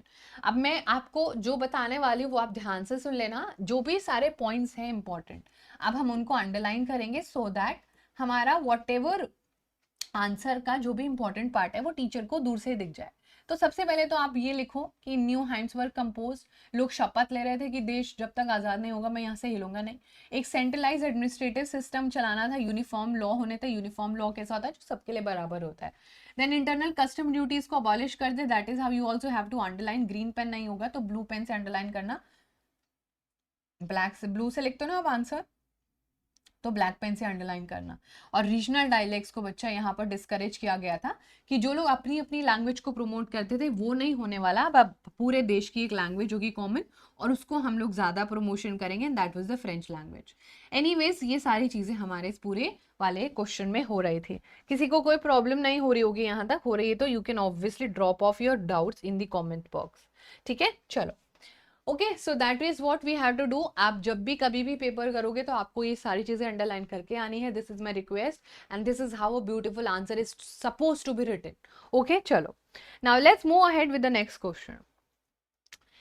Evaluate the impact of Napoleonic reforms on the rest of the Europe. Yes, everyone, what do you think? क्या जो भी Napoleonic reforms हुए उसका क्या impact रहा पूरे Europe पर? चलो जल्दी से अब डिस्कस करते हैं इस वाले पोर्शन को, and we'll get to see that Napoleon एक कोड लेके आता है, and that was civil code of 1804, जिससे वो पूरी सोसाइटी को चेंज कर देता है। आओ उसी के बारे में पढ़ते हैं। The impact of Napoleonic reforms are on the rest of the Europe was through a return to monarchy, Napoleon destroyed democracy in France. अब यहाँ पर नेपोलियन ने डेमोक्रेसी को बर्बाद किया, लेकिन ही वॉज वेरी एफिशिएंट। उसको बहुत सारी चीजें ये समझ में आ गई थी कि मैं अपना एडमिनिस्ट्रेशन बहुत अच्छा रखूंगा, मैं एक कॉन्करर हूँ, मैं हूँ तो एक मोनार्क ही, लेकिन I talk and think about my people and hence people supported him also. वो बिल्कुल एकदम मोनार्की जैसे घटिया चीजें तो डेफिनेटली नहीं कर रहा था, वो थोड़ी थोड़ी चीजें लोगों के लिए कर रहा था और उनकी लाइफ को बेटर बना रहा था, जो कि अगेन मोनार्की को पसंद नहीं आएगा। ठीक है, तो कौन कौन से रिफॉर्म्स करे? सबसे पहले तो उसने एडमिनिस्ट्रेटिव फील्ड को बहुत रैशनल और एफिशिएंट बनाया कि कोई करप्शन नहीं होगा, सारी चीजों का हिसाब रहेगा, सब चीजें एक आपको एग्जाम देने पड़ेंगे, आप तभी किसी भी पोस्ट में जा सकते हो। ऐसे नहीं कि हाँ मैं तो राजा का बेटा हूँ, है ना, ऐसे मेरे चाचा जी बदमाश हैं, फूफा बदमाश है, that is definitely not gonna happen. आपको अपने एफर्ट्स, आपको अपनी इफिशिएंसी दिखानी पड़ेगी। आपको एक अच्छा ऑफिसर बनने के लिए आपको पूरा मुझे बताना पड़ेगा कि are you really a deserving person.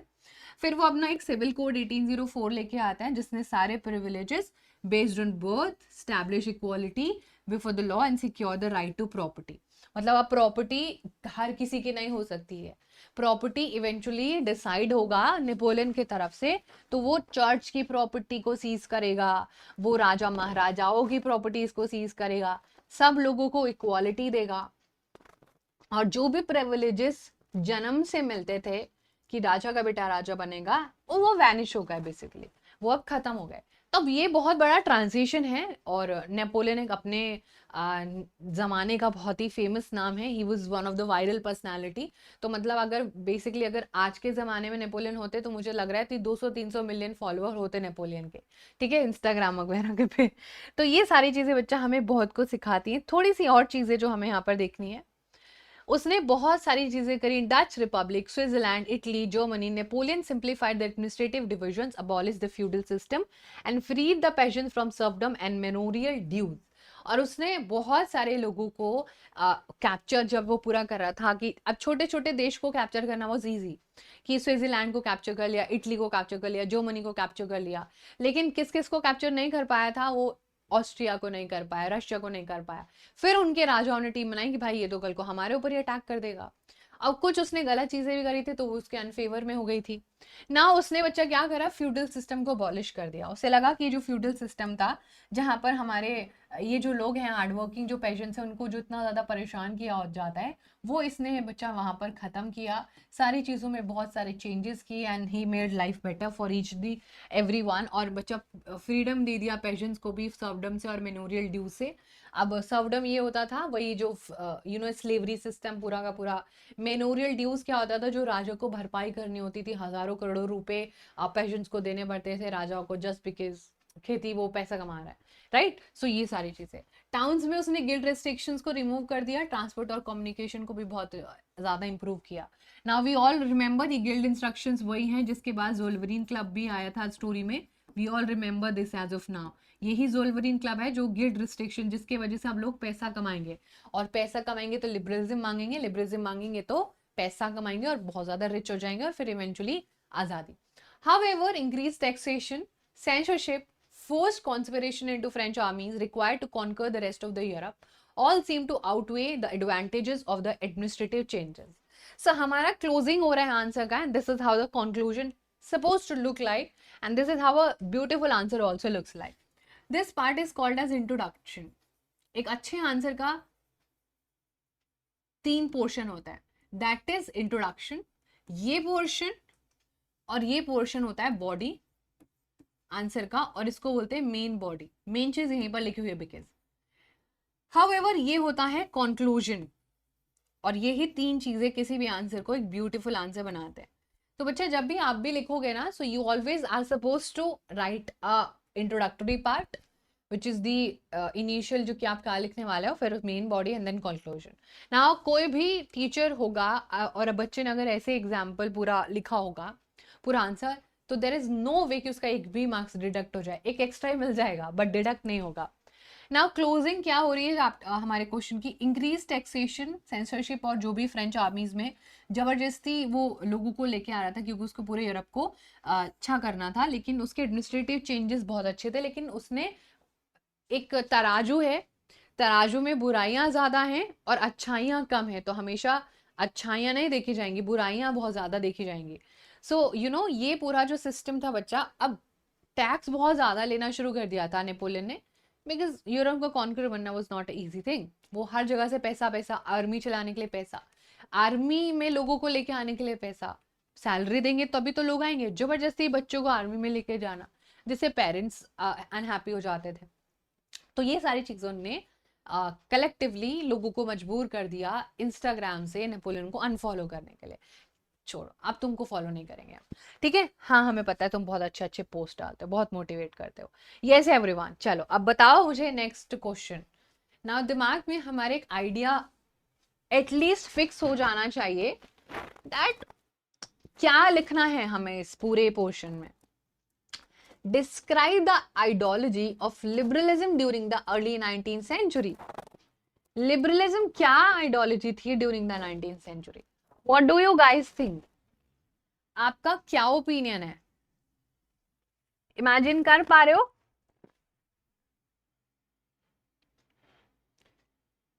Liberalism freedom से रिलेटेड है। हाँ, सही बात है।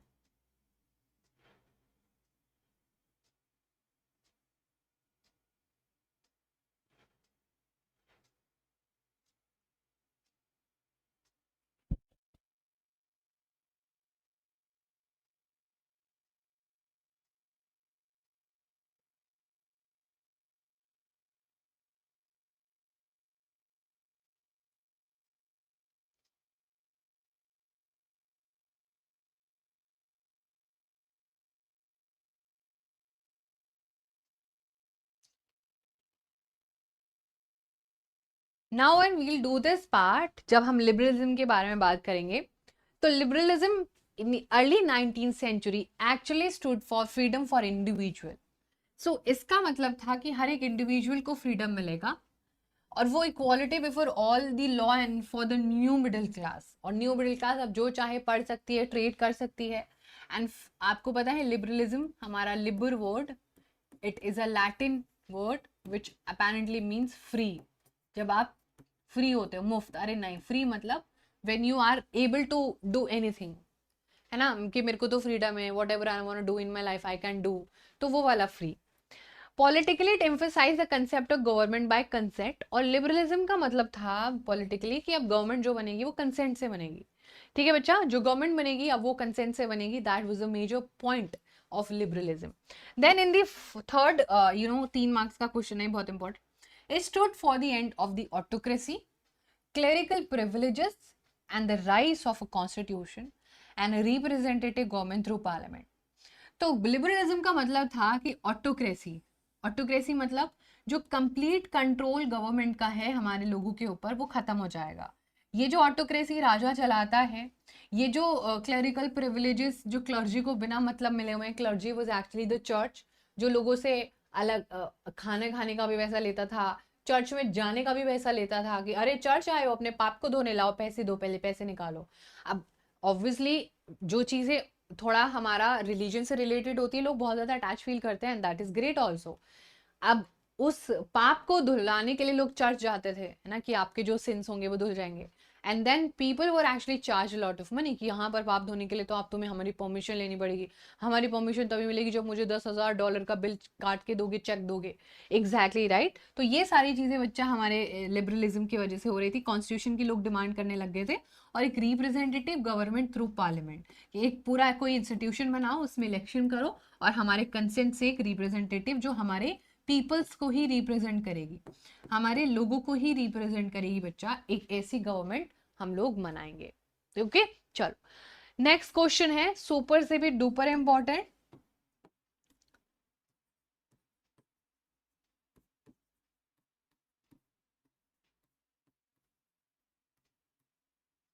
ओके चलो, now we'll try to understand this entire portion.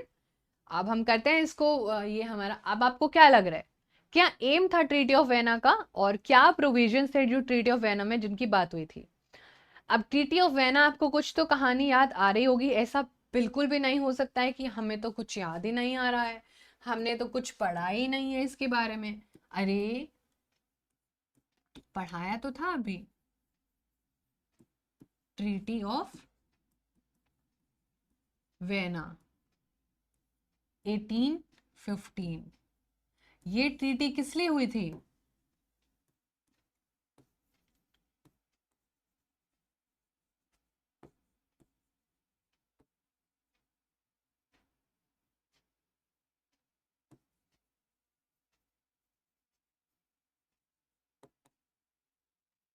Napoleon ने जो भी चेंजेस पूरे फ्रांस में या यूरोप में करने की कोशिश करी थी, उसको वापस ले लिया था। एंड ये कहाँ पर हुई थी? It happened in Austria. तो इसको होस्ट कौन कर रहे थे? Austrian chancellor Duke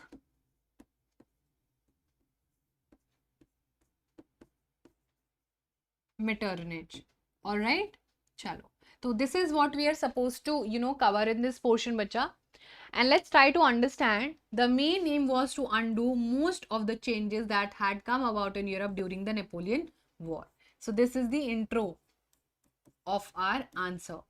main body पर आ जाते हैं. द मेन प्रोविजन इस ट्रीटी में प्रोविजन क्या थे कि जो बर्बन डायनेस्टी जो नेपोलियन ने जिसको खत्म कर दिया था वो अब रिस्टोर हो जाएगी.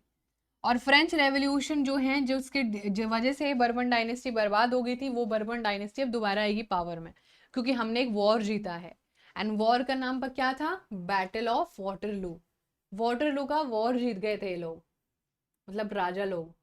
4 लोग थे ये और उन्होंने दोबारा से बच्चा मोनार्की को रिस्टोर कर दिया था आपके पूरी स्टोरी में. ओके चलो. उसके बाद फ्रांस ने जितना भी टेरिटरी था वो खो दिया. मतलब अरे जितना भी टेरिटरी फ्रांस का कॉन्कर किया था आसपास का एरिया, स्विट्जरलैंड, ये सारी चीजें पढ़ी है ना हमने. इटली को भी थोड़ा कैप्चर कर लिया था, जर्मनी का भी कुछ हिस्सा ले लिया था. सो फ्रांस के ये जब ट्रीटी हुई तो फ्रांस से वो सारी चीजें चली गई जो उसने दूसरे की हड़प ली थी नेपोलियन के अंडर में. Then a series of states was set up the boundaries of France to prevent French expansion in the future. और बहुत सारे नए स्टेट्स बनाए गए, बहुत सारी नई बाउंड्रीज क्रिएट हुई कि दिस इज दी रास्ता, अब आप इसको क्रॉस नहीं कर सकते. So that there is a definition. पहले कोई डेफिनेशन नहीं होता था. जो मतलब पहले तो जिसका जितना मर्जी कुछ भी करे. आज के जमाने में नहीं है ना वो. पहले क्या होता था भाई, जो ज्यादा जीत जाएगा, जो राजा से सबसे ज्यादा किलिंग करेगा, वो सबसे बड़ा एम्परर है, वो सबसे बड़ा राजा है. So that was the main thing that was happening. Okay बच्चा. तो सीरीज ऑफ स्टेट ने अपनी नई बाउंड्रीज बनाई. प्रशिया को नई टेरिटरी मिली उसके वेस्टर्न फ्रंट पर. ऑस्ट्रिया को नॉर्थ इटली मिल गया, वही इटली जिसको आपका मेजिनी अलग करेगा. हाँ, ये जो जर्मन फेडरेशन 1939 स्टेट्स का हिटलर, ये आपका हिटलर क्यों आता है, नेपोलियन ने बनाया था, उसको किसी ने टच नहीं करा. तो विच अपेरेंटली मीन्स कि एक कॉन्फेडरेशन बनाया था 39 स्टेट्स का. और वो लोगों को भी ठीक ही लग रहा था कि चलो ठीक है. ऐसे 39 स्टेट्स थी, ये बहुत ज्यादा बिखरी हुई थी. एंड आपके जो नेपोलियन ने इतनी अच्छी चीजें करती, उन लोगों को लगा कि चलो सब कुछ चेंज नहीं करते, एटलीस्ट ये अच्छा है, इससे हम एडमिनिस्ट्रेशन संभाल पा रहे हैं अच्छे से सारी चीजें. तो ये हम लोगों ने टच नहीं करा. बट डेफिनेटली मोनार्की यहाँ पर भी रिस्टोर हुई. कॉन्फेडरेशन टच नहीं करा. Okay. Russia was given part of Poland and Prussia was given part of Saxony. Then monarchy was restored and a new conservative order was created in Europe. Okay. तो this was all you have to remember. बहुत important question है बच्चा ये आपको एकदम से तो थोड़ा अजीब लग सकता है, I understand. But eventually you will become pro. आप धीरे धीरे एकदम प्रो हो जाओगे और सारी चीजें हम लोग उसमें इस पार्ट में कर लेंगे. ठीक है. नेक्स्ट क्वेश्चन की तरफ बढ़ते हैं. एंड नेक्स्ट क्वेश्चन की तरफ थोड़ी सी चीजें will go ahead and then we see next question. Here will take a just 5 minute break, है ना. You may also take a break and then we'll start this once again. ठीक है. So we'll take a 5 minute break and हम इसको फिर से clear करते हैं. So you also pause for a while and then we'll eventually start again.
Okay, so now we'll start once again. So you are also recharged and you can continue watching the session now.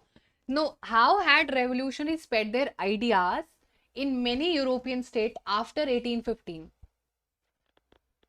Yes, everyone. What do you think? After 1815, बच्चा जो revolutionaries के ideas थे वो कैसे spread हुए? Explain with examples.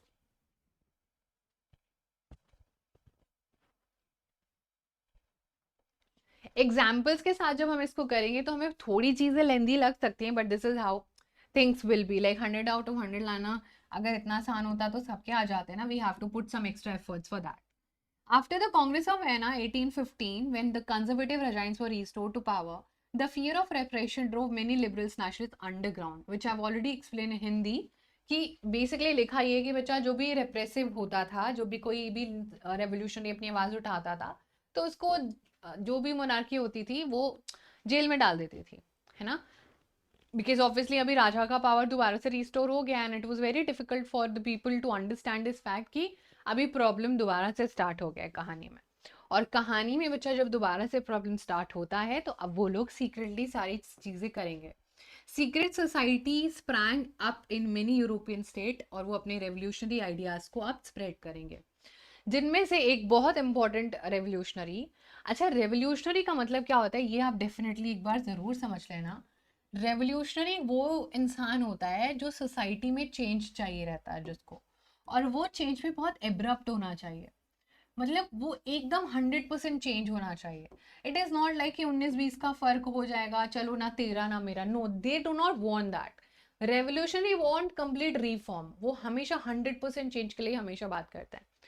तो after the ये हमने पूरा पढ़ लिया। किसी भी मजे ने जो कि इटालियन रेवोल्यूशनरी थे बच्चों, उन्होंने 2 सोसाइटीज बनाई अंडरग्राउंड जो लोगों को अब motivate and for the countries love and everything, इसके बारे में बात करेंगे। वन वाज यंग इटली जो उन्होंने मसाई में बनाई थी, और यंग यूरोप जो उन्होंने बोन में बनाई थी। The member believed in the formation of nation state and they were liberal minded people following his model। secret society Germany, France, Switzerland and Poland में भी बनाए। तो ये आइडिया जो है, ये सोसाइटीज जो होती थी, लाइक अगर I am not sure that आपके स्कूल में भी कोई ऐसी सोसाइटी है, बिकॉज कॉलेजेस में होती है।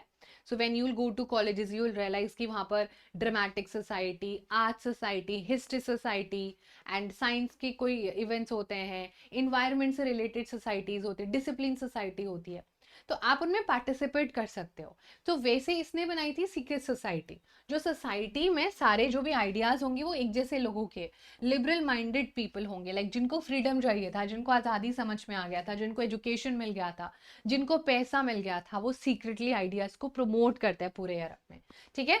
And then eventually what will happen, फिर उसके बाद कौन से और तरीके थे। कुछ लोगों ने बोला कि नहीं, सीक्रेटली रेवोल्यूशनरी करना भी ठीक है, बट उसके साथ साथ हमें लोगों को कल्चर में भी दिखा के मोटिवेशन करना चाहिए। लाइक अपने राष्ट्रगान, राष्ट्रगीत, एंथम्स, ये सारी चीज़ें होनी भी चाहिए। तो वैसे ही रोमांटिक्स जो थे बच्चा, जो रोमांटिसिज्म को जो कल्चर मूवमेंट चला रहे थे, which we have done. Romanticism जो था, जो कि कल्चरली मूवमेंट होते हैं जो हमारे संस्कृति को दिखाने के लिए, like this is not a part of our संस्कृति, we should not be doing that. है ना, इंडिया में सबसे इंपॉर्टेंट एक ऐसा ही कल्चर है, दैट इज अतिथि देवो भवा।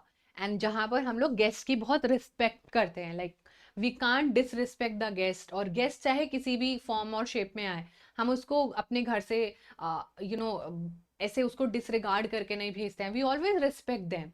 तो अतिथि देवो भवा एक कल्चरल काइंड ऑफ एस्पेक्ट है इंडियन सोसाइटी का, जहाँ पर हम लोग गेस्ट को बहुत अच्छे से ट्रीट करते हैं। आप इंडिया के बहुत सारे स्टेट में जाओगे तो लोग आपको बहुत अच्छे से ट्रीट करते हैं, अनटिल अनलेस थोड़ी चीज़ें हो जाती हैं।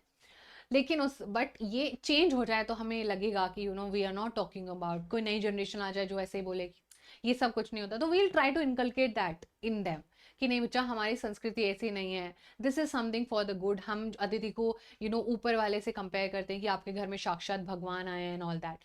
सो ये सारी चीज़ें कहीं ना कहीं हमारे कल्चर से रिलेटेड है, इंडियन कल्चर से रिलेटेड है। राइट, हम बहुत ज़्यादा उसकी पेट पूजा करते हैं, every time guest are coming तो उनको अच्छा अच्छा खाना बना के खिलाते हैं, एंड कितना अच्छे से हम उनको ग्रीट करते हैं, ये सारी चीज़ें। तो इवेंचुअली बच्चा, ये एग्जाम्पल है सेम कैरोल कुन्स्पिंकी का, जिसने बहुत सारे ओपराज और पोलैंड में म्यूजिक बजा के लोगों को मोटिवेट किया था। डांसेस बहुत ज़्यादा पॉलिश लोग करते थे, और बहुत ज़्यादा जो है सिम्बल्स भी यूज़ करते थे। लैंग्वेज भी एक बहुत इंपॉर्टेंट रोल प्ले करती है। Language also played an important role in developing nationalist sentiments. For example, it was mainly used as a weapon of national resistance when the Polish language was forced out of schools and the Russian language was imposed everywhere in Europe. Okay, so बच्चा language को जो है यहाँ पर बहुत ज्यादा importance revolutionaries ने दिया, सो दैट उनके लिए भी सारी चीजें एज पर दी स्टैंडर्ड हो जाए। नेक्स्ट क्वेश्चन है हमारे पास, describe the role of Giuseppe Mazzini in Italian revolutionary. बहुत important question. Describe the role of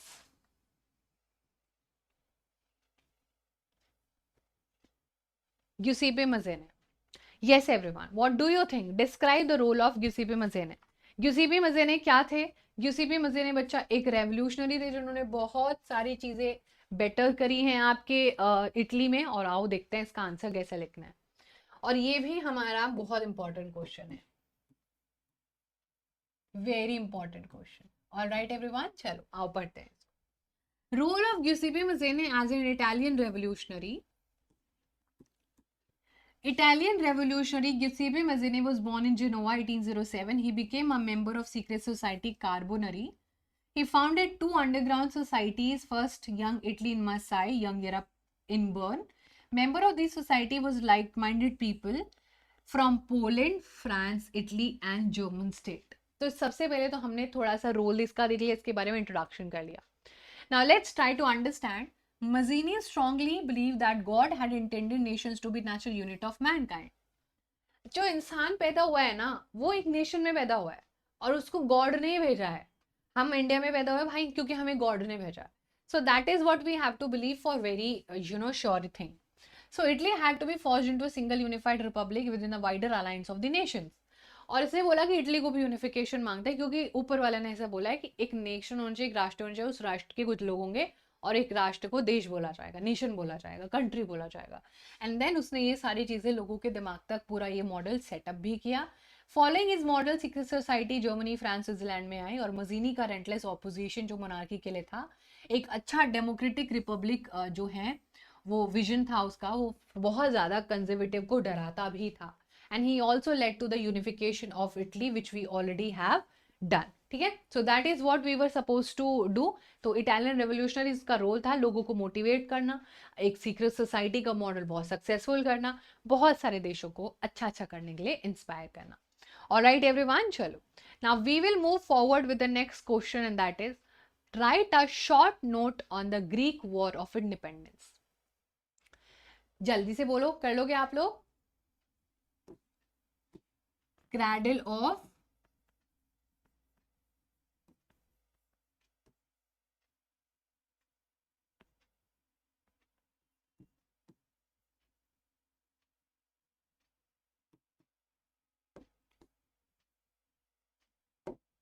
civilization.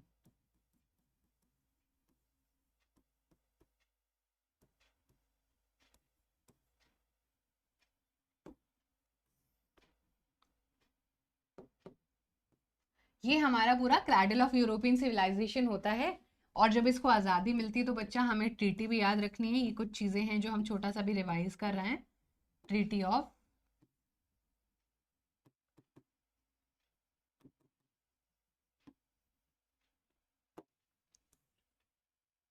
Okay, this is what we are suppose to cover from this portion. ठीक है, चलो अब इसका आंसर देख लेते हैं, आंसर कैसे लिखना है।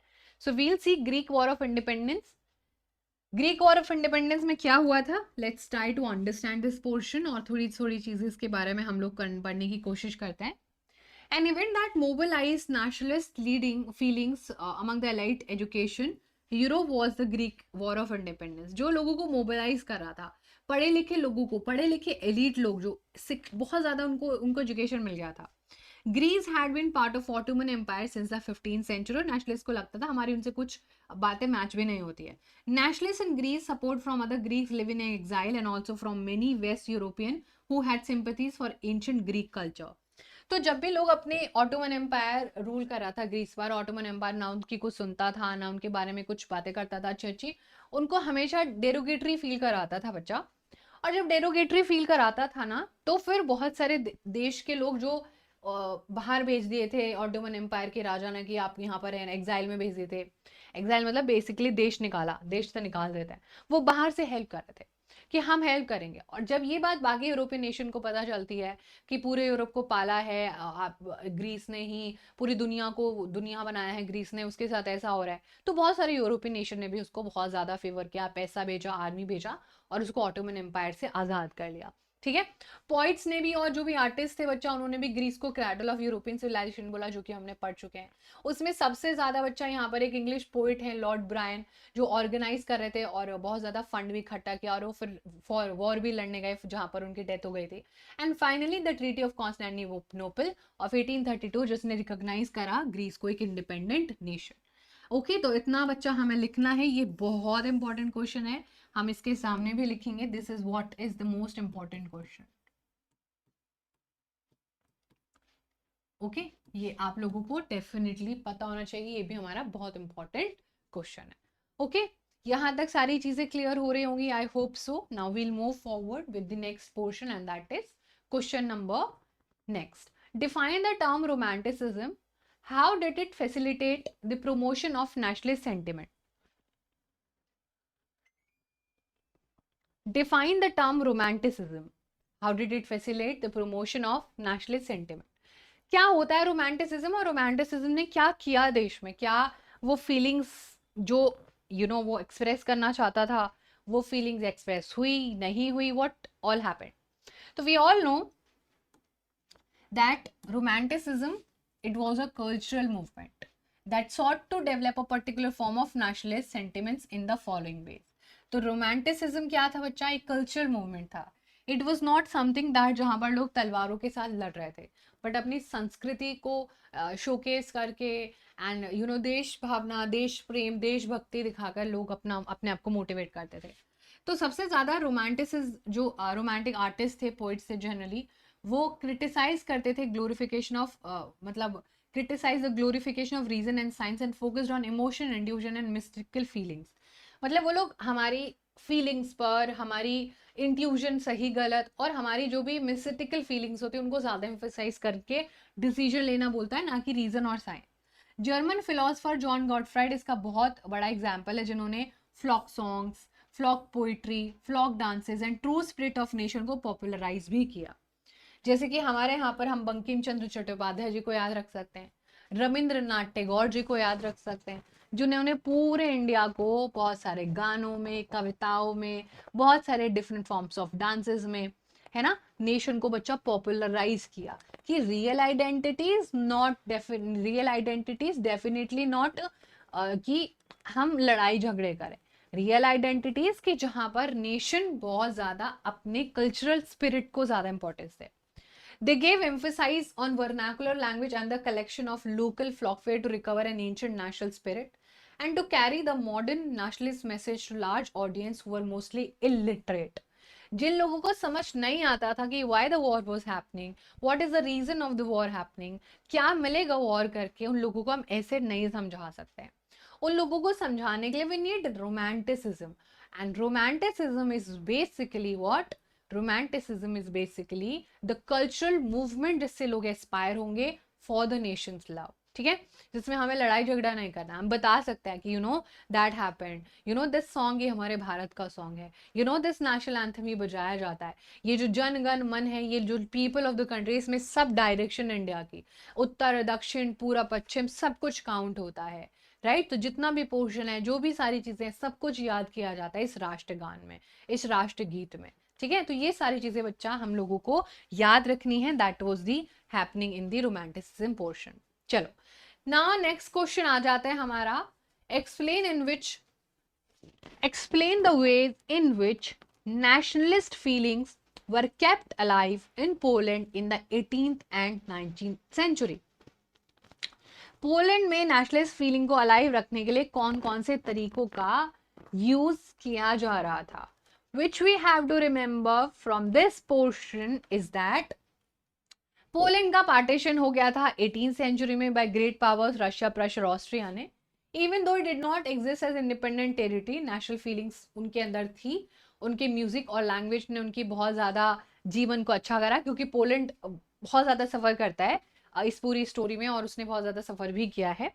Karol Kurpinski for example celebrated the national struggle अपने ओपराज और म्यूजिक में. जो folk dances like the polonaise and mazurka into nationalist symbols, ये जो पोलैंड से रिलेटेड सिंबल्स हैं. And Russia occupied Poland, the Polish language forced out of school and Russian was imposed everywhere. जब बच्चा Russia ने occupy कर लिया था पोलैंड को, तो उनकी जो पॉलिश लैंग्वेज है उसको निकाल दिया है ना. लेकिन उसने बहुत ज्यादा फाइट किया कि मेरी लैंग्वेज को क्यों निकाल रहे हो आप, हर जगह हम रशिया लैंग्वेज नहीं पढ़ सकते हैं, रशियन लैंग्वेज नहीं पढ़ सकते हैं. So they were trying very hard. बहुत सारे जो मेंबर्स थे क्लर्जी के in Poland began to use language as a weapon of national resistance. जब रशिया ने ऐसा किया तो बहुत सारे जो लोग थे क्लर्जी को, उन्होंने बोला कि अरे ऐसे कैसे हो सकता है, अब हम भी हमारी लैंग्वेज को यूज करेंगे. तो पोलैंड का भी केस काफी स्ट्रेंज था इस केस में. पॉलिश अब चर्च की गैदरिंग्स और इन सब चीजों इन जगहों पर यूज होने लगी, so that people are now motivated कि अरे जब चर्च यूज करा तो आप भी यूज करो, आपको कोई कैसे बोल सकता है ना. How can somebody tell you कि ये करना है ये नहीं करना है. So that is something which we have to remember from entire portion. As a result, a large number of priests and bishops were put in jail or sent to Siberia by the Russian authorities as punishment for refusing to preach in Russian language. और as a result बच्चा Poland के लोगों ने बहुत try करा, लेकिन जब ऐसा करते थे तो उनको जेल में भेज दिया जाता था. And hence the use of Polish came to be known as symbol of struggle against Russian dominance. जो रशियन ने डोमिनेंस दिखाया था पोलैंड के लोगों के ऊपर, लोगों ने अपनी आवाज उठाकर उस डोमिनेंस को खत्म करने की बातें बहुत ही ज्यादा रिलेवेंटली पूरे के पूरे पोर्शन में जो अभी हमने किया क्वेश्चन, तो काफी ज्यादा नेशनलिस्ट फीलिंग को अलाइव रखने के लिए पोलैंड ने ट्राई करा. बट डेफिनेटली बच्चा Russia was very powerful, but still Poland आज एक अच्छी कंट्री है. It received it's independence eventually, सारी चीजें उनके लिए सही हो गई थी. ठीक है, हमारे चैप्टर में they were still suffering. Anyways, now let's move ahead with the next question. The 1830s were years of great economic hardship in Europe. Examine the statement by giving suitable examples.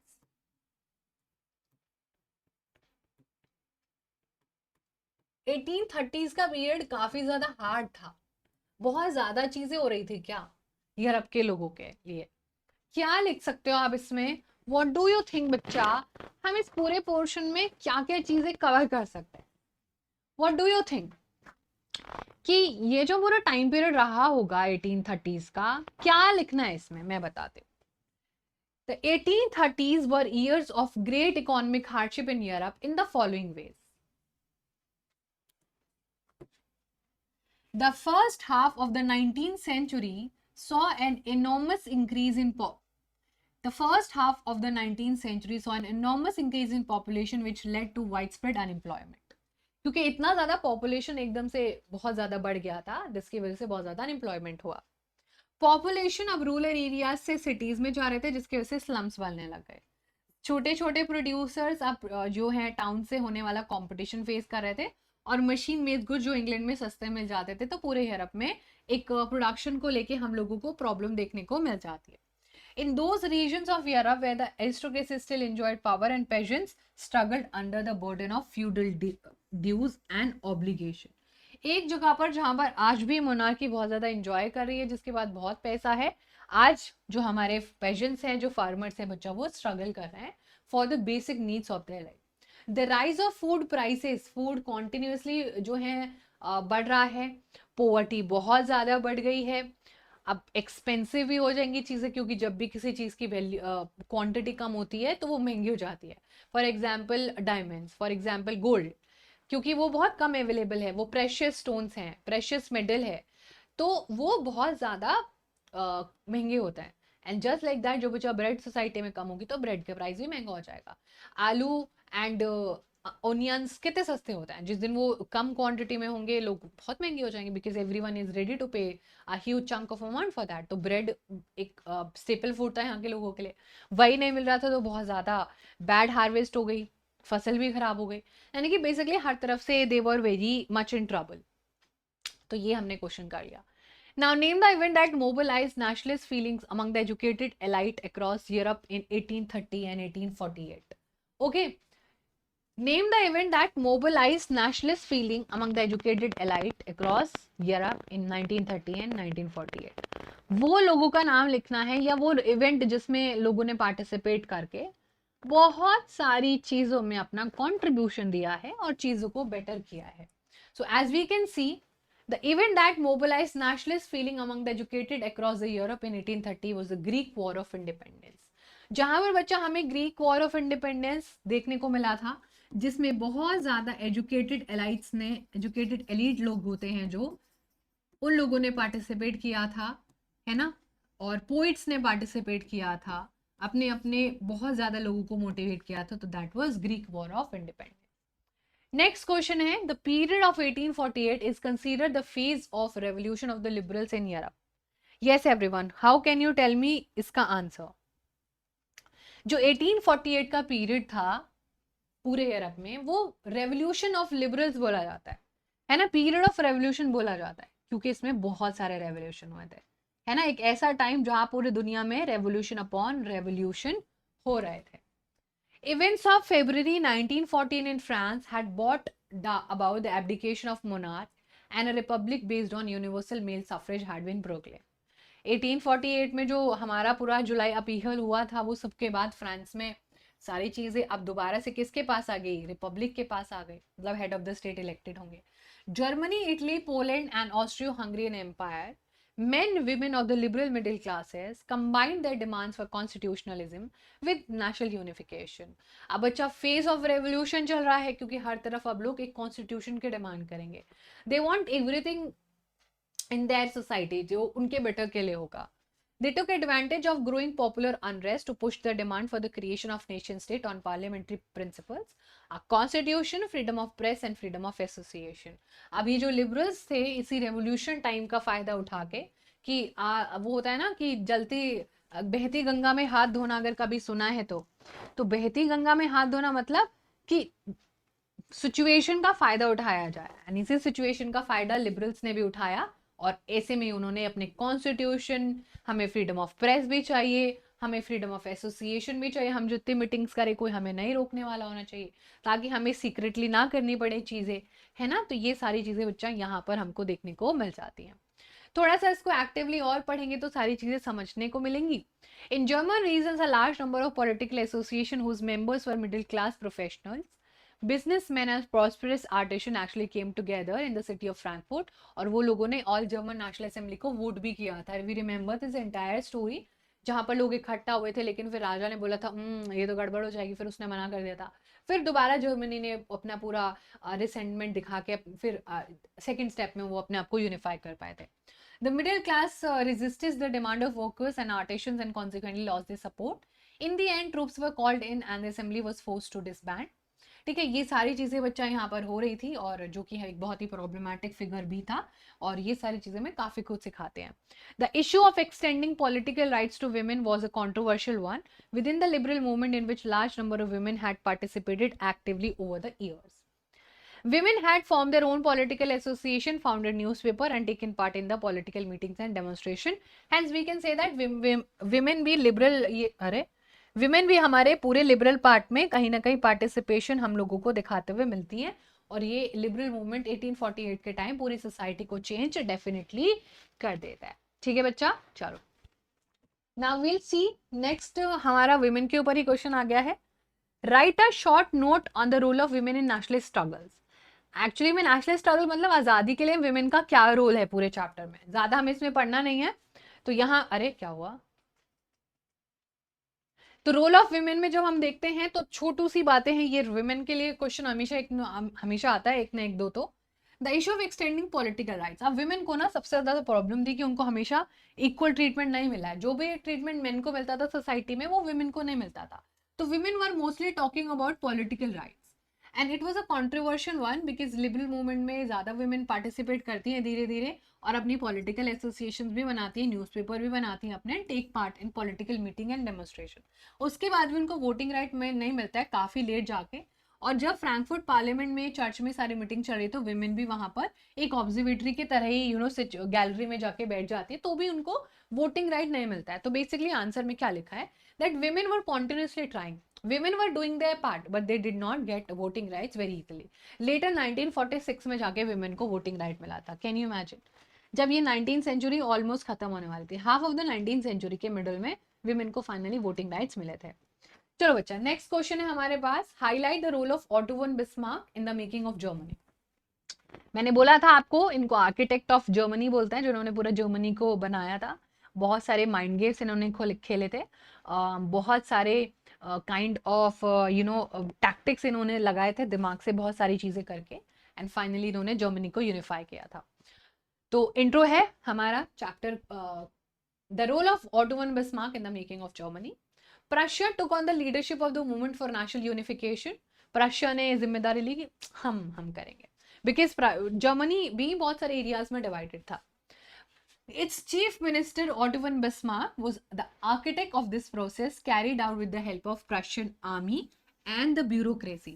अब यहाँ पर बच्चा Austria, Denmark और France के राजा रहते थे आपके Germany में, जिसको हम अभी जर्मनी बोलेंगे। इन लोगों ने 3 वॉर्स किए over the period of 7 years. It took 7 years for the Germany to become Germany. And over the time period of 7, 3 Wars हुए हैं यहाँ पर, तब जाके उनको आज़ादी मिली है। ओके, तो इसके पूरे रोल प्ले में ऑटो वन बिस्मार्क का बहुत ज़्यादा रोल था, बिकॉज उसने ही बहुत सारे माइंड गेम्स खेल के, एकदम पूरा षड्यंत्र करके उसने सारी चीज़ें करी थी। एंड देन फाइनली आपके जर्मनी को आज़ादी मिली थी जनवरी 1871। The Prussian king William first, जो कि हमने करा भी था एमसीक्यू में, now is proclaimed as German emperor in a ceremony जो वर्साई में हुई थी। ठीक है, On January 1871, an assembly comprising the Prince of German State, representative of the army, बहुत सारे प्रशियन मिनिस्टर्स भी आए हुए थे, including chief minister auto von Bismarck, ये गैदर होते हैं हॉल ऑफ मिरर्स, जो कि एक पैलेस में, मतलब पैलेस ऑफ वर्साई आज भी बहुत ब्यूटीफुल है, वहां पर एक जगह थी हॉल ऑफ मिरर, जिसमें बहुत ज्यादा mirror, and it is the most beautiful thing to exist in mankind history. और वहां पर बच्चा ये लोग शपथ लेते हैं और नया जर्मन एम्परर केजियर विलियम फर्स्ट को बना देता है, केजियर मतलब किंग होता है जर्मन लैंग्वेज में। लाइक किंग तो होगा, बट वो ऐसा किंग होगा जो लोगों से पूछ के ही सारे काम करेगा। ठीक है बच्चा, so that is what we were suppose to cover in this part. ठीक है, चलो now we will see the rest of the thing. Like Germany, Italy too had a long history of political fragmentation. Explain. Germany का जैसे हमने example पढ़ा कि उसके 7 साल लग गए उसको, सॉरी उसको 3 वॉर करने पड़े 7 सालों में, तो फिर जाके उसको आज़ादी मिली। ऐसे ही जर्मनी का भी थोड़ा सा, जर्मनी के साथ साथ इटली का भी इशू था, वो क्या था। इटालियंस काफ़ी ज़्यादा स्कैटर्ड थे ओवर सेवरल डायनेस्टिक स्टेट्स। सही बात है, बहुत सारे जो स्टेट थे इटली के। For example will try to understand this portion. Italy का जैसे ये हिस्सा है ना, इसके बहुत सारे एरियाज पे अलग अलग राजा रूल कर रहे थे, लाइक 1 2 3 इसके 7 प्रोविंसेस थे, और हर एक एरिया पर एक दूसरे देश से राजा आया हुआ था। बहुत बढ़िया, शाबाश, इतना टाइम था इन लोगों के पास कि दूसरे दूसरे जगहों पर जाके अपना रूल करते थे। बट एक जगह थी, एंड दैट वाज सार्डिनिया पेडमॉइंट, जिसमें सिर्फ और सिर्फ इटली का राजा हुआ करता था। और फिर finally Italy was unified in 1861। Before Germany, Italy unification कर लिया था अपना, क्योंकि जब जर्मनी फर्स्ट अटेम्प्ट में जो करते थे वो हो नहीं पाता यूनिफाई, क्योंकि वहां का राजा मना कर देता है। और विक्टर इमैनुअल सेकंड को बच्चा इटली का क्या बोलते हैं, राजा बना दिया जाता है, लेकिन वो राजा जो ऑब्वियसली लोगों से पूछ के काम करेगा। गिउसेपे मज़ीनी ने काफी ज्यादा इटालियन रिपब्लिक को मोटिवेट किया था, गली मोहल्ले में जा जाके लोगों को मोटिवेट किया था, बहुत ज्यादा नारे लगाता था ये। तो इटली का यूनिफिकेशन भी काफी ज्यादा वॉर्स के बाद ही हो पाया था।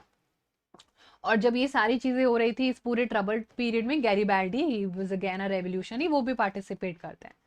और बहुत सारे टैक्टफुल डिप्लोमेटिक अलायंस बना के, बहुत सारे कि हम, आप जब आप चले जाओगे तो हम आपको 1 करोड़ की संपत्ति दे देंगे, आप हमारे देश से चले जाओ, अभी देश को छोड़ के चले जाओ वरना तुम्हें राजा उठा के फेंक देगा।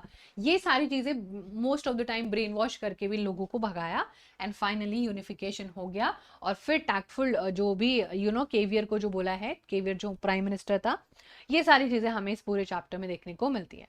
अब इसी में हम एक बार प्रोसेस देख लेते हैं इटली का यूनिफिकेशन का, तो आपको थोड़ी और चीजें समझ में आएंगी। तो intro.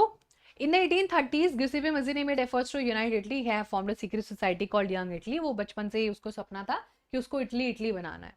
The failure of the revolutionary uprising both in 1831 and 1848 मेंट कि सैडनिया पेनमॉइंट का जो राजा है अब वो यूनिफाई करेगा, अब उसको ही खुद से कुछ करना पड़ेगा, बिकॉज ये जो ऑस्ट्रिया का राजा यहाँ पर आके बैठ गया है, ये जो डेनमार्क का राजा यहाँ पर आके बैठ गया, जो बर्बन डायनेस्टी यहाँ पर बैठी है, इसको हमें भगाना पड़ेगा, खुद से नहीं जाने वाला है। तो बहुत सारे डिप्लोमेटिक अलायंसेस यहाँ पर बनाए, बहुत सारे लोगों ने खुद मोटिवेट किया। गैरीबाल्डी भी गली में बोलता था कि आपके देश को आज़ादी मिलेगी, आपको पैसा ज़्यादा मिलेगा, आप आओ, आप पार्टिसिपेट कर दो। लोग जाते थे पार्टिसिपेट करने, लोग गली मोहल्ले से निकल के उसको सुनने जाते थे। In 1860 they march into south Italian kingdom of two Sicilies and succeeded in winning the support of local peasant in order to drive off the Spanish ruler. और बच्चा ये जो एक किंगडम था, एक और जो 7 स्टेट में से एक स्टेट था किंगडम ऑफ टू सेलेसीज, यहाँ पर एक स्पेनिश राजा, स्पेन का राजा, बताओ इटली में क्या कर रहा है, इटली को भगाया, उसको भगाया इटली से। और वो पेजेंट्स ने उसको बोला, लोकल पेजेंट्स को, ये गैरीबाल्डी ने मोटिवेट करा था कि तुम्हें पता है तुम्हारे यहाँ पर स्पेन का राजा रहता है, उसका क्या मतलब यहाँ पे रहने का, हम तो इटली के लोग हैं ना, वो इटली लैंग्वेज जानता है। तो वो उसको मोटिवेट करने जाते हैं कि अरे तू यहाँ पर, तो फिर राजा भाग जाता है, स्पेन का राजा। एंड फाइनली बच्चा इन 1861 विक्टर इमैनुअल II को इटली का राजा बना दिया जाता है, और वो राजा अब हमसे पूछ के सारा काम करेगा। चलो, now we'll see the next question. In Britain, the formation of nation state was not a result of sudden upheaval on revolution. Britain में ना तो कोई अपीवल हुआ और कोई रेवोल्यूशन भी नहीं हुआ। हाँ, हम समझ गए, उसके पास पैसा बहुत था ना, तो उसने अपने पैसे से, उसने अपने पैसे से सारी चीजें कवर कर ली। बहुत बढ़िया। So that is what we are supposed to understand from this portion. In Britain, the formation of nation states was not the result of a sudden upheaval. क्योंकि ब्रिटेन के पास था पैसा, और पैसे से भाई वो कुछ भी कर सकता था, और जितने भी प्राइमरी आइडेंटिटीज के लोग थे उसने किसी की कुछ भी नहीं सुनी, एक ही इंसान बनाया और वो था ब्रिटेन।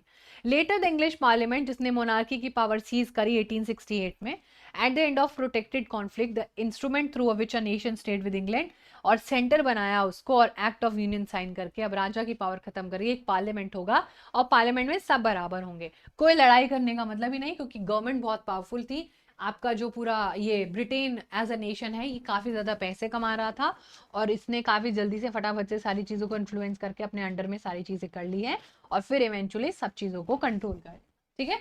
तो वो एक्ट ऑफ यूनियन हम ऑलरेडी पढ़ चुके हैं। Then comes our next question, while it is easy enough to represent a ruler through a portrait or a statue, how does one go about giving a face to a nation? Examine the statement in the context of European nationalism in 5 points. आपसे कह रहे हैं कि देखो, जब हम किसी portrait को देखते हैं, स्टैचू को देखते हैं, तो हमें इजीली हो जाता है, लेकिन एक इंसान नेशन को चेहरा कैसे देता है, लाइक आइडेंटिटी कैसे देता है, तो आप थोड़ा तो समझ ही गए होंगे। आर्टिस्ट ने रिप्रेजेंट किया था कि कंट्री एक पर्सन है, और उस एक पर्सन की एक कम्युनिटी है, एक आइडेंटिटी है, वो एक चीज को मानता है, और ऐसे ही वो बहुत सारे ग्रुप ऑफ पीपल है। तो आर्टिस्ट ने विजुअलाइज किया था, आर्टिस्ट ने पोर्ट्रे किए थे फीमेल फिगर, आर्टिस्ट ने फीमेल एलेगरीज को लिबर्टी, जस्टिस और एक इमोशनल टच देने की कोशिश करी थी, सो दैट अगर उसकी कोई पिक्चर एग्जिस्ट भी नहीं करती तो हमारे दिमाग में एग्जिस्ट जरूर करने चाहिए, ठीक है। सो बच्चा, ये पोर्शन था विजुअलाइजेशन। जैसे कि फ्रेंच में हमने फीमेल एलेगरी क्रिस्टाइन मेरियाने, जो कि क्रिश्चियन बहुत ही पॉपुलर नेम होता था, एंड वो नेशंस का आइडेंटिटी आज भी दिखाता है। उसके characteristic libertarian republic, red cap, tricolour, cockade. Marianne Germany, public squares में लगाई जाती थी, लोगों को दिखाया जाता था और बोला जाता था कि ये देखो, ये है तुम्हारे देश की आइडेंटिटी। फिर इनके जो इमेजेस हैं बच्चा, वो कॉइन्स में, स्टैम्प्स में, जैसे हमारे रुपीस चलता है, यहाँ पर गांधी जी की फोटो लगे, why? Because he was father of the nation. उन्होंने बहुत इंडिया को लीड करा है फ्रीडम देने के लिए। Germania became the allegory of German nation. She wears a crown of oak leaves as the German oak stands for heroism. ठीक है बच्चा? So this is what we are supposed to cover from this portion. इतना आप लोगों को समझ आया तो मुझे एक बार जल्दी से बोलो, फिर हम आगे बढ़ते हैं, ठीक है। Next up we have highlight the reason for the growth of nationalist tension in the Balkan region before the First World War. Before the First World War, Balkan area में क्या टेंशन था?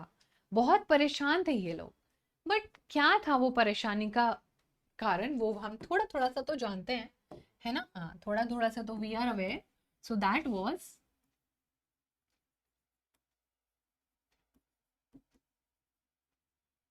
Balkan area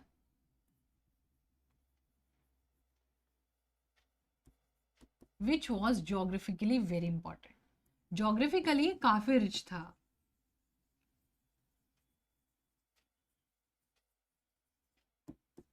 rich source of minerals connected by lot of countries. Present day 10-12 countries यहाँ पर होंगे। Now imagine you know ऐसे area को कोई capture कर ले तो कितना रिच ही रिच हो जाएगा। और रिच ही रिच होने के चक्कर में everybody wanted to create a kind of their role play. हर इंसान यहाँ पर अपना रोल प्ले करना चाहता था और चीज़ों को कंट्रोल करना चाहता था। And that is how Balkan area एक टेंशन का एरिया बन जाता है।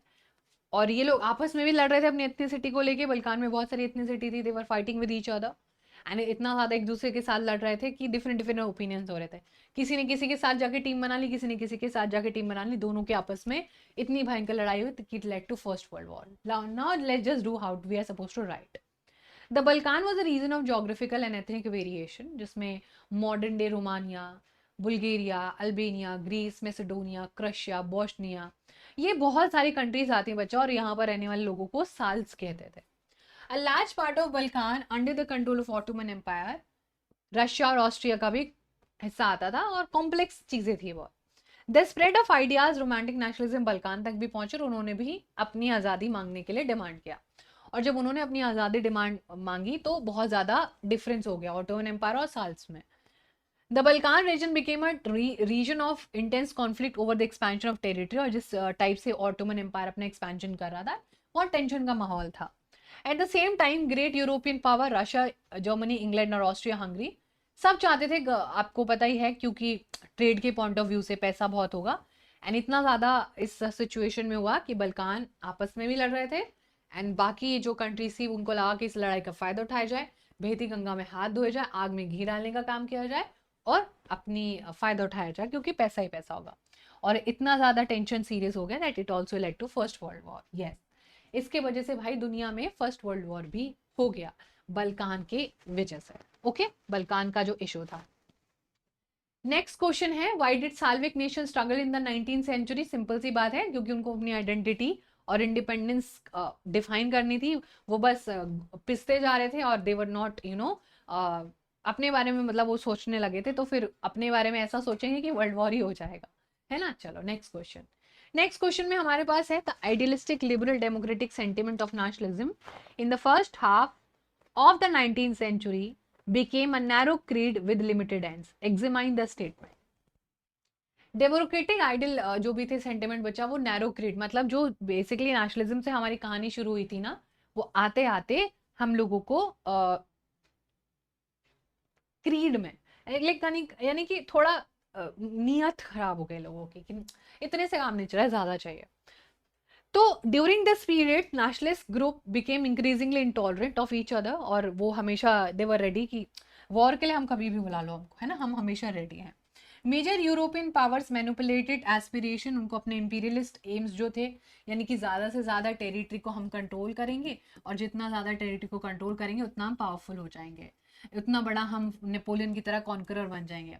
तो इंपीरियलिज्म बहुत ज़्यादा वायरल होता है लास्ट में चैप्टर के। इंपीरियलिज्म एक ऐसा काइंड ऑफ आइडियोलॉजी जो बंदूक दिखा के, हथियार दिखा के, पावर दिखा के दूसरे को कैप्चर कर लो, ठीक है, that is imperialism. The most serious source of conflict was actually the Balkan area. और जो कि नेशनलिज्म से अब लोग कहाँ जाएंगे, एक ग्रीड उनका जो लालच है उसको लेके जाएगा। The idea of romantic nationalism अब ज्यादा दिख नहीं रहे थे, काफी एक्सप्लोसिव थे। One by one European nationalist वहां से टूट रहे थे और अपने आप को इंडिपेंडेंट डिक्लेयर कर रहे थे।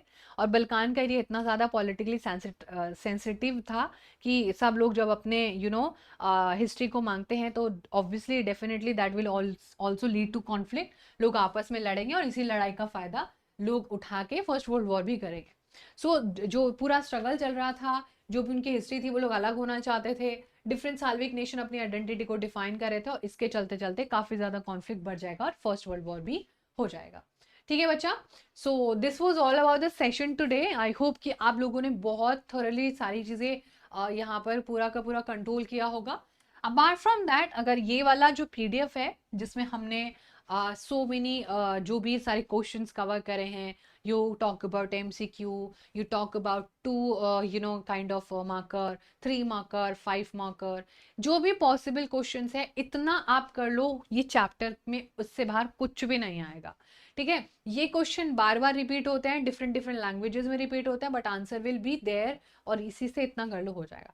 अगर आपको इसका PDF चाहिए तो you must join the Telegram group, जिसका लिंक ऑब्वियसली डिस्क्रिप्शन बॉक्स में गिवन है. ठीक है, और उसी के साथ साथ you must follow us on Instagram, जहां पर हम बहुत सारी मीम्स और लाइव आके आप लोगों से बातें करते हैं एंड बहुत ज़्यादा चीज़ों को एंजॉय करते हैं. So that was all about today's class, and I hope कि आपने बहुत ज़्यादा इंजॉय करा होगा. क्लास में हमने बहुत सारे जो भी सारे ऑलमोस्ट चीज़ें हैं वो कवर करी यहाँ पर. And then we'll also go back to, अगर हम बहुत ज़्यादा रिवाइज करेंगे तो हमने बच्चा हर एक एस्पेक्ट जो है चैप्टर का कवर किया यहाँ पर, और पॉसिबिलिटी इज़ वेरी हाई कि हमने कुछ भी मिस नहीं किया होगा.